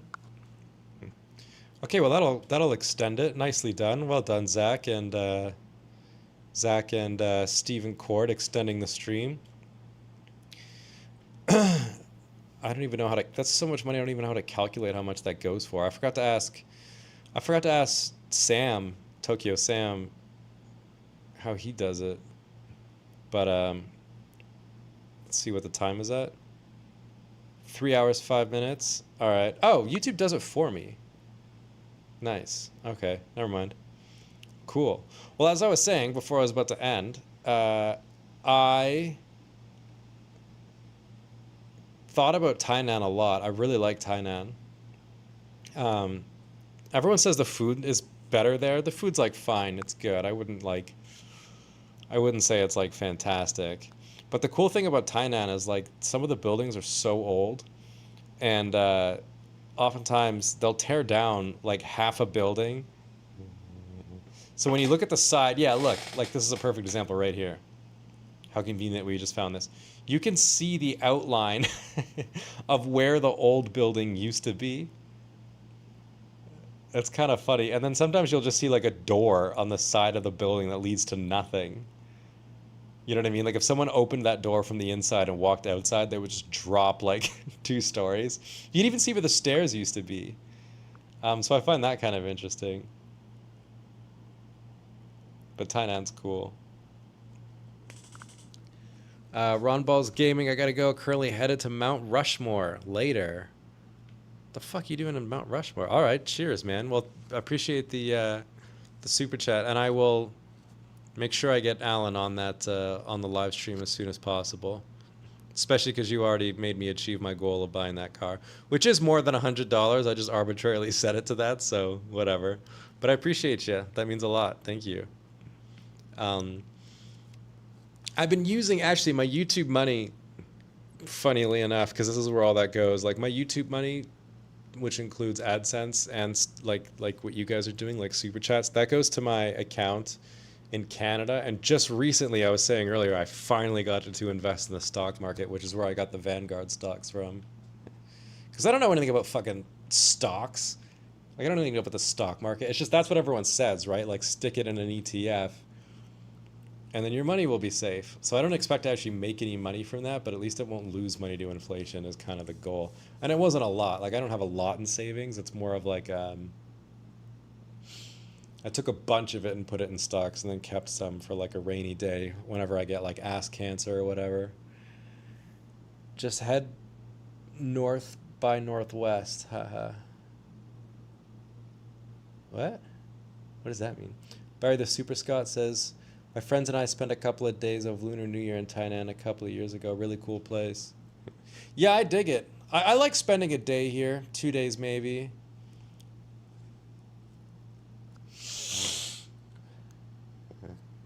But I don't like I don't know if would I be able to live here? I'm not sure.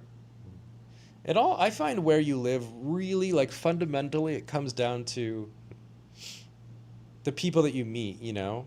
Like, can you get like a decent friend group going? Because like the coolest places in the world would be shit if you don't know anybody. Which is why I think so many people like move to Japan for a year and leave. Like they go for Japan and then they realize that they don't meet anybody except for other foreigners or whatever, which is fine. There's nothing wrong with that. But I think they were thinking that they were going to have a bunch of Japanese friends. They don't meet any Japanese people because Japanese people are fucking robots. And then they go home all depressed, you know? So I think it comes down to, like, can you move to Tainan and actually meet, like, cool people? What the fuck is going on with this neighborhood? Look how, like, crazy they went with the buildings here. The fun thing about Taiwan, like, as ugly as shit as it is, there's no consensus on, like, what a building should look like. They're all so different. Like, here's like a sort of Japanese colonial area, maybe even like a Qing Dynasty era building. Then you go a little bit more and you're getting into like KMT, quickly built piece of shit looking horrible building. Then there's like a temple. And then back here, it's like someone just went crazy and made this. Like they don't care at all about aesthetics. Taiwanese people don't give a shit about aesthetics. You know what's really cool about Tainan, actually, is the shopping mall. It's the oldest shopping mall in Taiwan. Not sure if I'll be able to find it. Actually, I can't remember if it's the oldest shopping mall or if it's the first elevator ever in Taiwan. And when you go there, Is this it? No. When you go there and you go to the roof of that shopping mall, you can see bullet holes in the roof from American fighters from World War II would come in and do like bombing runs or fire off machine guns and shit into Taiwan, because Taiwan was, of course, under Japanese occupation. And you can still see bullet holes in the roof. Don't know if I'll find it. And there's like cool tourist shit stuff you can buy in there too. I was hoping to just see, I don't even know what the fucking mall is called, but it's cool as hell. If you're in Tainan, I would definitely recommend checking it out if you're into history. Do you think Argentina or Spain will win? I don't know, and I don't really care that much. I don't know. I don't know anything about football. I don't know. My money's on probably, well, I don't have any money on it, but like my figurative money's on Argentina because they won more, right? Haven't they won more World Cups than Spain? I have no idea. Grumio says, doesn't matter where you live on the West Coast, really all the cities look the same. I think Tainan has its own unique vibe. Almost moved to Taipei in 2017, but chose Shanghai. I'm back in California now, but I have a feeling if I moved to Taiwan, I would never have left. Yeah, I mean, you're probably right. Taiwan has a weird way of sucking you in and never letting go. It's hard to leave in Tainan. You get used to that convenience. You get used to the vibe. You start meeting some good people. And all of a sudden, you look at life in the West, and you're like, man, I don't know why the fuck I'd ever go back there. Hsinchu has the first escalator. Did I say escalator or elevator? I meant elevator. Grim Ace Neji. I don't know how to read that. Any way you know where I could find a Taiwanese highway sign to buy? What? A Taiwan highway sign? Argentina won last time? Okay. What do you mean a highway sign? I bet you if you looked on Shopee, you could find it. You actually went to the building with it in one of your videos. Oh, did I? Fuck, dude, I don't know. I shoot so many goddamn videos like once a week, twice a week now, that I don't even fucking remember where I've gone and where I haven't in videos. Or like... In China, I wasn't a YouTuber for like... I shot not that many videos. Well, okay, the thing is, I shot most of my videos on Simok's channel. On my own channel, I actually didn't shoot that much in China, so I remember most of it. Whereas in Taiwan, I've shot all up and down this goddamn island, so like... I can't even remember. Oh, Dan Dan Hamburger. This place is famous in, I think it's like from Kaohsiung, but they have it in Tainan as well. I like their chicken burger, but what I like more is the hot sauce they have that comes in like little packets. I'm a big fan of that.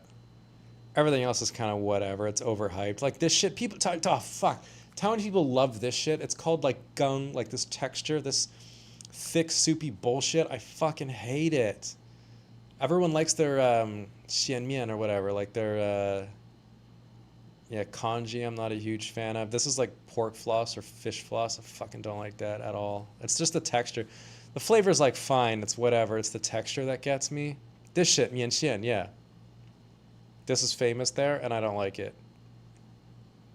I'm curious if there's foreigners that love this shit. Matt says hello. What's up? You said elevator. I was just relating to moving. Oh, okay, I see. I got you. The lotus shape one? Oh, you mean like, oh, fuck, I don't know. Look on Shopee. I bet you could find one for the highway sign. Yeah, what's your consensus on mian xian or anything like this where it's like super thick? I just don't like it, especially on a hot day. At times people are slurping that shit up. I'm like, why do you like that? That texture's horrible. And I'm a fan of most Taiwanese foods, but that, no sir, no thanks. Not my fucking jam. But generally speaking, I do like that.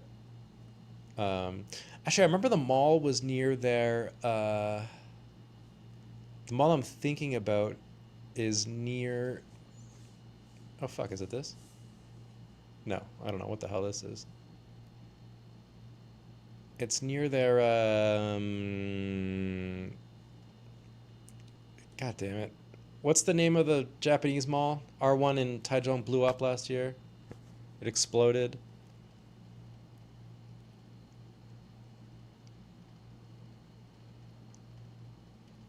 Fuck.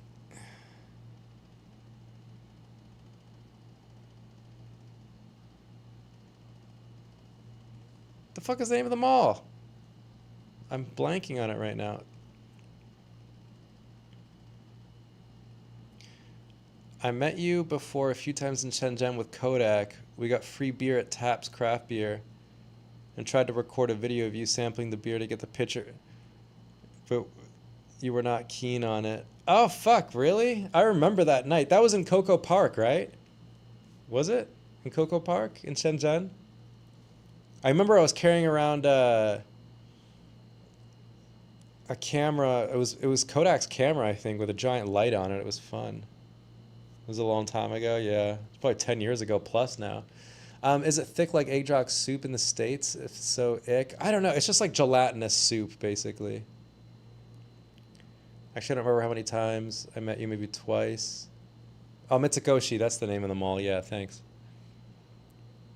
Coco Park. Yeah, in Shenzhen, Coco Park. Do you reckon Coco Park is still there?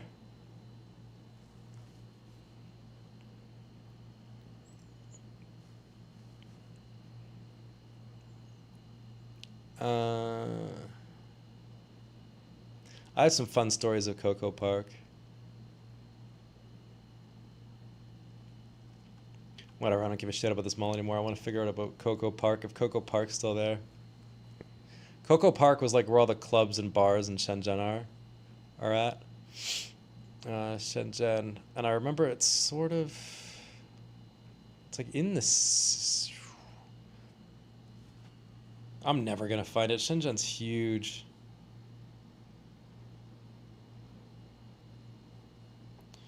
But yeah, I wonder if Shenzhen's still there. Or Coco Park's still there. It's like all the clubs, bars. It was like in a circle. It was kind of a cool area, I guess. I don't know. I love how they put Shenzhen here. This is just where the airport is. It's not even like where the main city is. Was Coco Park in Bao'an? This sort of area? It's been so long, I can't even remember any of this shit anymore. I could just easily search this, but it's more fun trying to find it on a map. It got rebuilt. Oh, really? I'm still in Hong Kong. I go to China often. They flattened it to the ground and they rebuilt it totally. The bar part. It's in Fujian. Oh, okay. Yeah, I remember I went there with my American friend. Well, I went there with a bunch of friends, actually. But it was just me and my American friend. She was from Virginia. I worked with her. And we're sitting at this table. We met up like these random like black dudes that were also from Virginia. And at the time, I didn't really know that much about Americans or like, I don't know, American pop culture or whatever. And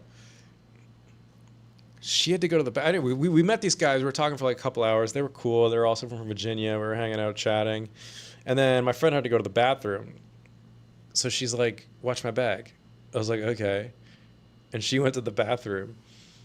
And she was gone for a long time, like 5 minutes. And then I was like, fuck, I gotta piss. And she was taking a long time. So I was like, if I don't go now, I'm gonna piss my pants. You know?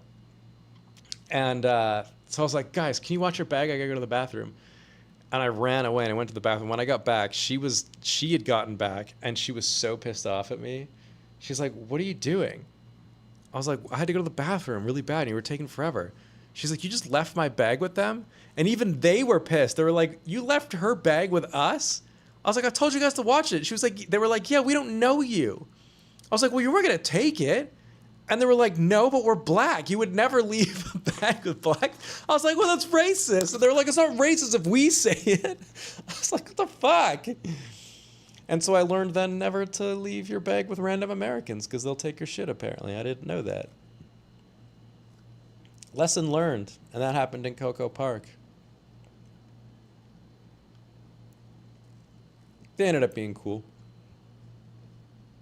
They didn't take her bag, so you know. Yeah. Why didn't I? The fuck? Wasn't it Christmas? Didn't I spend Christmas with Kodak in Shenzhen one time? Was it Christmas or New Year's or something? Fuck, I haven't spoken to Kodak in so goddamn long. Isn't he still in China? I can't even remember if I shot any videos with him. I know I have a sticker on WeChat of me and him taking a shot at some random ass bar in Coco Park.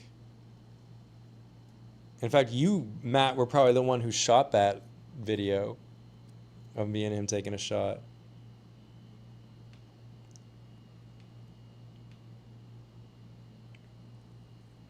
But yeah, I don't know. I don't remember.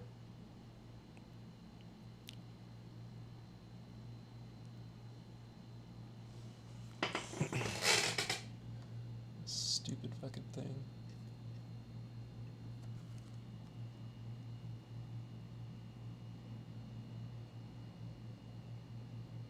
I think so because C-Milk was gone. I don't remember, man. My memory's so bad now. Yeah, mine too. All the fucking booze we drank in China probably just erased most of our memories. But yeah. That was so long ago. And like I remember like earlier in this live stream we were talking about Helen's Bar, and how some people were saying like, oh, the cocktails at Helen's Bar in China was like so fake. I would argue, maybe not in Shenzhen because it's such a big city, but like most, I don't know, 3rd-tier cities, 4th-tier cities, like not most, but like a lot of the booze there was just either fake or made in like some fucking back room somewhere. It was horrible. Okay, Matt says, most people I met in China were cool, but it was always the funny people were like, oh yeah, I'm a model and I'm an actor, I'm an entrepreneur, I was in the special forces, and I also teach English. Yeah. Yeah, you meet a lot of people there who just like make up some fucking life story that isn't true at all. And then sometimes it's true. Like I remember in Zhengzhou where I lived, there was this guy who ran this bar. I can't remember the name of it. It was cool though. We used to go there all the time. And he was a pilot. And we were like, really? And yeah, he really was a pilot. And everyone thought he was bullshitting because, like, you know, you hear so many stories of, like, people saying, like, oh, I'm this, I'm that. And you're like, no, you're not. You're full of shit. He ended up being a pilot. Actually, just a few weeks ago, I went to Computex in Taipei. And I met this chick. And she's like, what do you do? I'm like, I'm here to shoot videos. I make videos. I guess I'm a YouTuber, which is like, I still feel is like a fucking lame thing to say. You know what I mean? Like, oh, you're a YouTuber, what, so you don't have a job, basically? You know what I mean? I was like, what do you do? She's like, I fly helicopters in the U.S. military. I was like, fuck, that's so cool. I didn't know whether to believe her or not, but, like, her whole family was there, and they were all like, yeah, she's a helicopter pilot stationed in Japan. I was like, god damn. Some people have really cool jobs. That's like the best part about being a YouTuber, I would honestly say, is just like the cool ass people you get to meet. Because if I just like stayed being a teacher in Canada, I'd meet like nobody cool. You just meet kids. Hong Kong. Hong Kong's another place I haven't been. That's a good question for you, Matt. Because I haven't been to Hong Kong in forever, like since I left China. And I have a couple of Hong Kong friends here in Taiwan who are Hong Kongese but have since left. And they all say that Hong Kong is just not the same since 2019 when China really took it over. Or whenever it was. I mean, like, not the other take. I mean, like, when they kind of violently took it. You know, like, they were saying, like, you know, you used to see old streets, alleyways where there'd be all kinds of businesses lined up, like a watch repair business, and then next to that would be like a, you know, they'd like replace the soles of your shoes, and then the next one would be like, you know, like a tailor shop or whatever. And like since the takeover, like just those types of businesses just get flatlined. Like they're all gone now. And it's not just that too. Like so much of life in Hong Kong is just different, you know. I had a few sips of a bucket at Helen's and I had a horrific headache for 3 days, and I feel like it was fake alcohol and poisoned, etc. Yeah, dude, I got that fucking a lot, dude. Remember when I was telling you C-Milk and Winston's like motorcycle shop was in this like commercial area that they could open up, and then next to that was Crack House, and he had his little brewery. He was practically make breweries. Well, next to that was like a beer. It was like a business where they put beer into cans, and it was Budweiser, and they would just literally like they had cans of Budweiser, and they would like dunk it in a vat of beer with their hands and like stick it in a machine, and then it would seal up. So they're just selling like, or not selling, but they were producing like fake Budweiser. Fucking horrible, dude. It's changed a fair bit, to be honest. Oh, really? Barry the Super Scott says, I met a guy who supposedly doing stuff for the Korean police or special forces or something, and they apparently screwed him over after he did something for them. Yeah, I feel like that guy's full of shit. Okay, Matt says, the interesting thing is that a lot of anti-Chinese people go to Shenzhen for dinner and movies and rock climbing and taking the kids out to play. Huh. Local businesses, a lot of them closed down. Yeah, man, it's fucking rough. Hong Kong was such a cool place. Like, for me, it was so... I didn't really like it that much when I first went because I was poor. I'm always poor, right? But when I went, I like had no money. And Hong Kong was this sort of like, you know, you're on street level. You're eating like cheap, thick noodles or whatever and having like a cheap beer from like Blue Girl or whatever it was. I have a picture of it. Whoa. But, you know, because I lived in Huizhou, so it was pretty close to Hong Kong. So I'd like come and I would like chill in one of these alleyways at nighttime or whatever and like sit on the street and eat like a bowl of noodles or something, you know, like a place like this, basically. Have a cheap beer and just chill and hang out with my other poor friends and just like live the Hong Kong life this way, you know? And it was cool. I also love these cars, Toyota Centuries. Fucking awesome. And kind of live this sort of lifestyle, just poor. And then I met my buddy Brown Eye, hilarious name, I know, whose family owned like hotel chains and stuff. So he inherited this business, and he just had like, I mean, he's wealthy. And he invited me to Hong Kong to hang out with him. And then Hong Kong became an entirely different city. Super different. Because now I'm like at yacht clubs, I'm getting driven around in a Toyota Alphard across like the bridge, and now I'm looking like down on the city, and I can like see all the lights, and it was just like a totally different... I remember he took me to a party in this like warehouse. It was like one of those cool hip, you know, like now I'm on like this road, but at nighttime, and it's all lit up and stuff, and it was amazing. But I remember we went to this party at this like a hip warehouse that was like like a warehouse that's no longer in use, that was turned into like a wine tasting kitchen. You know how like you always see like sitcoms of their kitchen, it's like a brick wall and old wooden floors, like that type of thing. And I was hanging out with his friends who were all business owners at a wine party, and I was asking them all what they do, and he was like, I don't do anything. I made my money I brought RAM computer chips into China back when like the computer boom happened. Like that was like, he doesn't work, his business just exploded. And another person was like import export, another person. And they were like, what do you do? I'm like, I'm a fucking English teacher, piece of shit loser. Like, what do you want? You know? Fabi 9213, thank you for that super sticker. Let's celebrate their third super sticker on a live stream. God damn. The generosity will not end. That's your third one. I appreciate that. I can't even like it. How come I can't like super stickers? That's lame. Well, that'll extend the live stream even more. Thank you. Thank you, Fabi. I appreciate that. Why is a super sticker so sad? The third super sticker you've done is a sad, broken gaming thing. It's hilarious. But yeah, so for me, I found Hong Kong fascinating in that way where it changes so much depending on whether or not you have money or not. And I suppose every city could be like that, but not really. Like, in Taichung, where I live, whether or not you're rich or not, like, you can still find a Ferrari in sort of like a poor neighborhood, because they don't really have poor neighborhoods.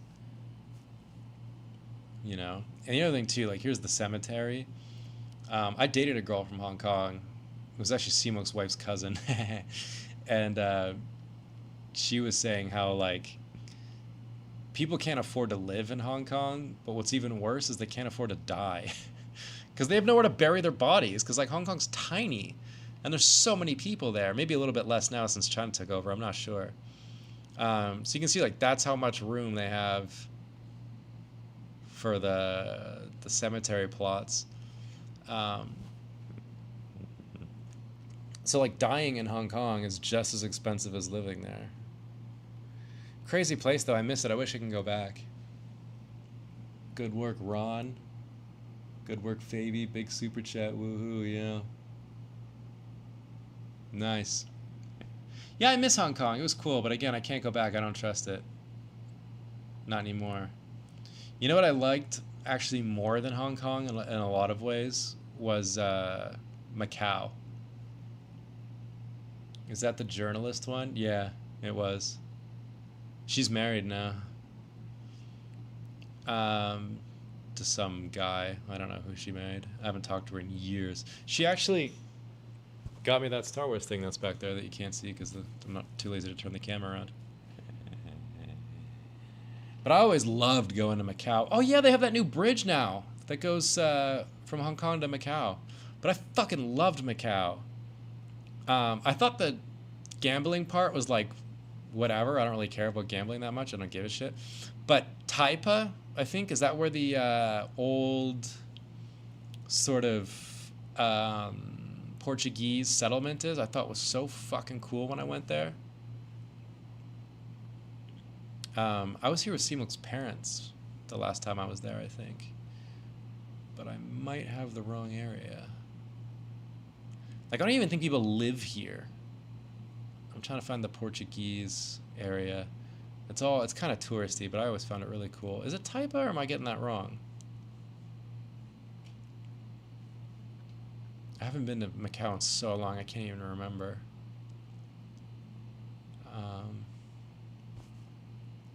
She seemed nice. Yeah, she was super nice.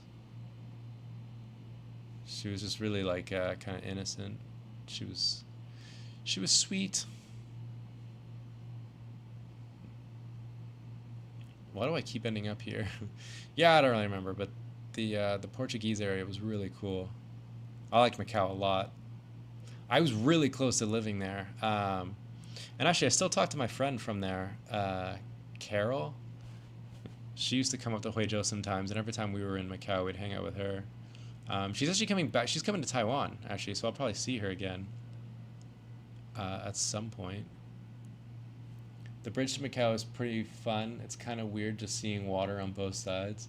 Yeah, it's a fucking huge bridge too, right? Because I remember before, the only way to do it... Oh, it's a toll road? Is there no... Oh, of course I can't do Google Maps. It's there was also those, like, crazy high-speed boats that would go to and from, right? Before?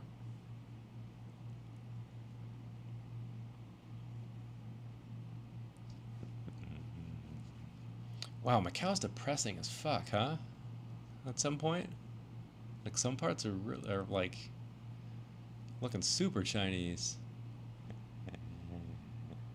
I remember hearing from a lot of, like, Macanese people how fucking annoyed they were when the PLA moved into Macau. Because, like, the city center used to be kind of beautiful, you know, or at least compared to, like, a lot of Chinese places. I'm getting all flipped around here. like big casinos and stunning views and stuff, and the PLA just put a giant ugly ass PLA base right in the middle of it. Macanese people were pissed. Yeah, I always liked Macau.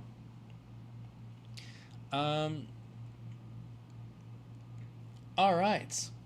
Well, that's the extensions done with. It's getting pretty late. I think it's getting late in a lot of places in the world, so I'll call it here. But I can't believe I reached my goal of $100 for that car, which is way more than $100, but whatever. It was just an arbitrary goal. Hope I can get it one day. If I do, we'll make some great content with it. And yeah, shout out to all the super chatters. Appreciate you. We'll do it again sometime. But yeah, I'm gonna get some food, play some, I don't know, Forza Horizon before I go. Not Horizon, Forza Motorsport. I bought that game. I hate it. Don't buy it. Before I go to bed. But yeah, I appreciate you. Stay positive, keep your stick in the ice, and I'll catch you guys next time for a video. It should be pretty soon. I just shot it yesterday. I have no idea if the video turned out well, but I'll find out. But yeah,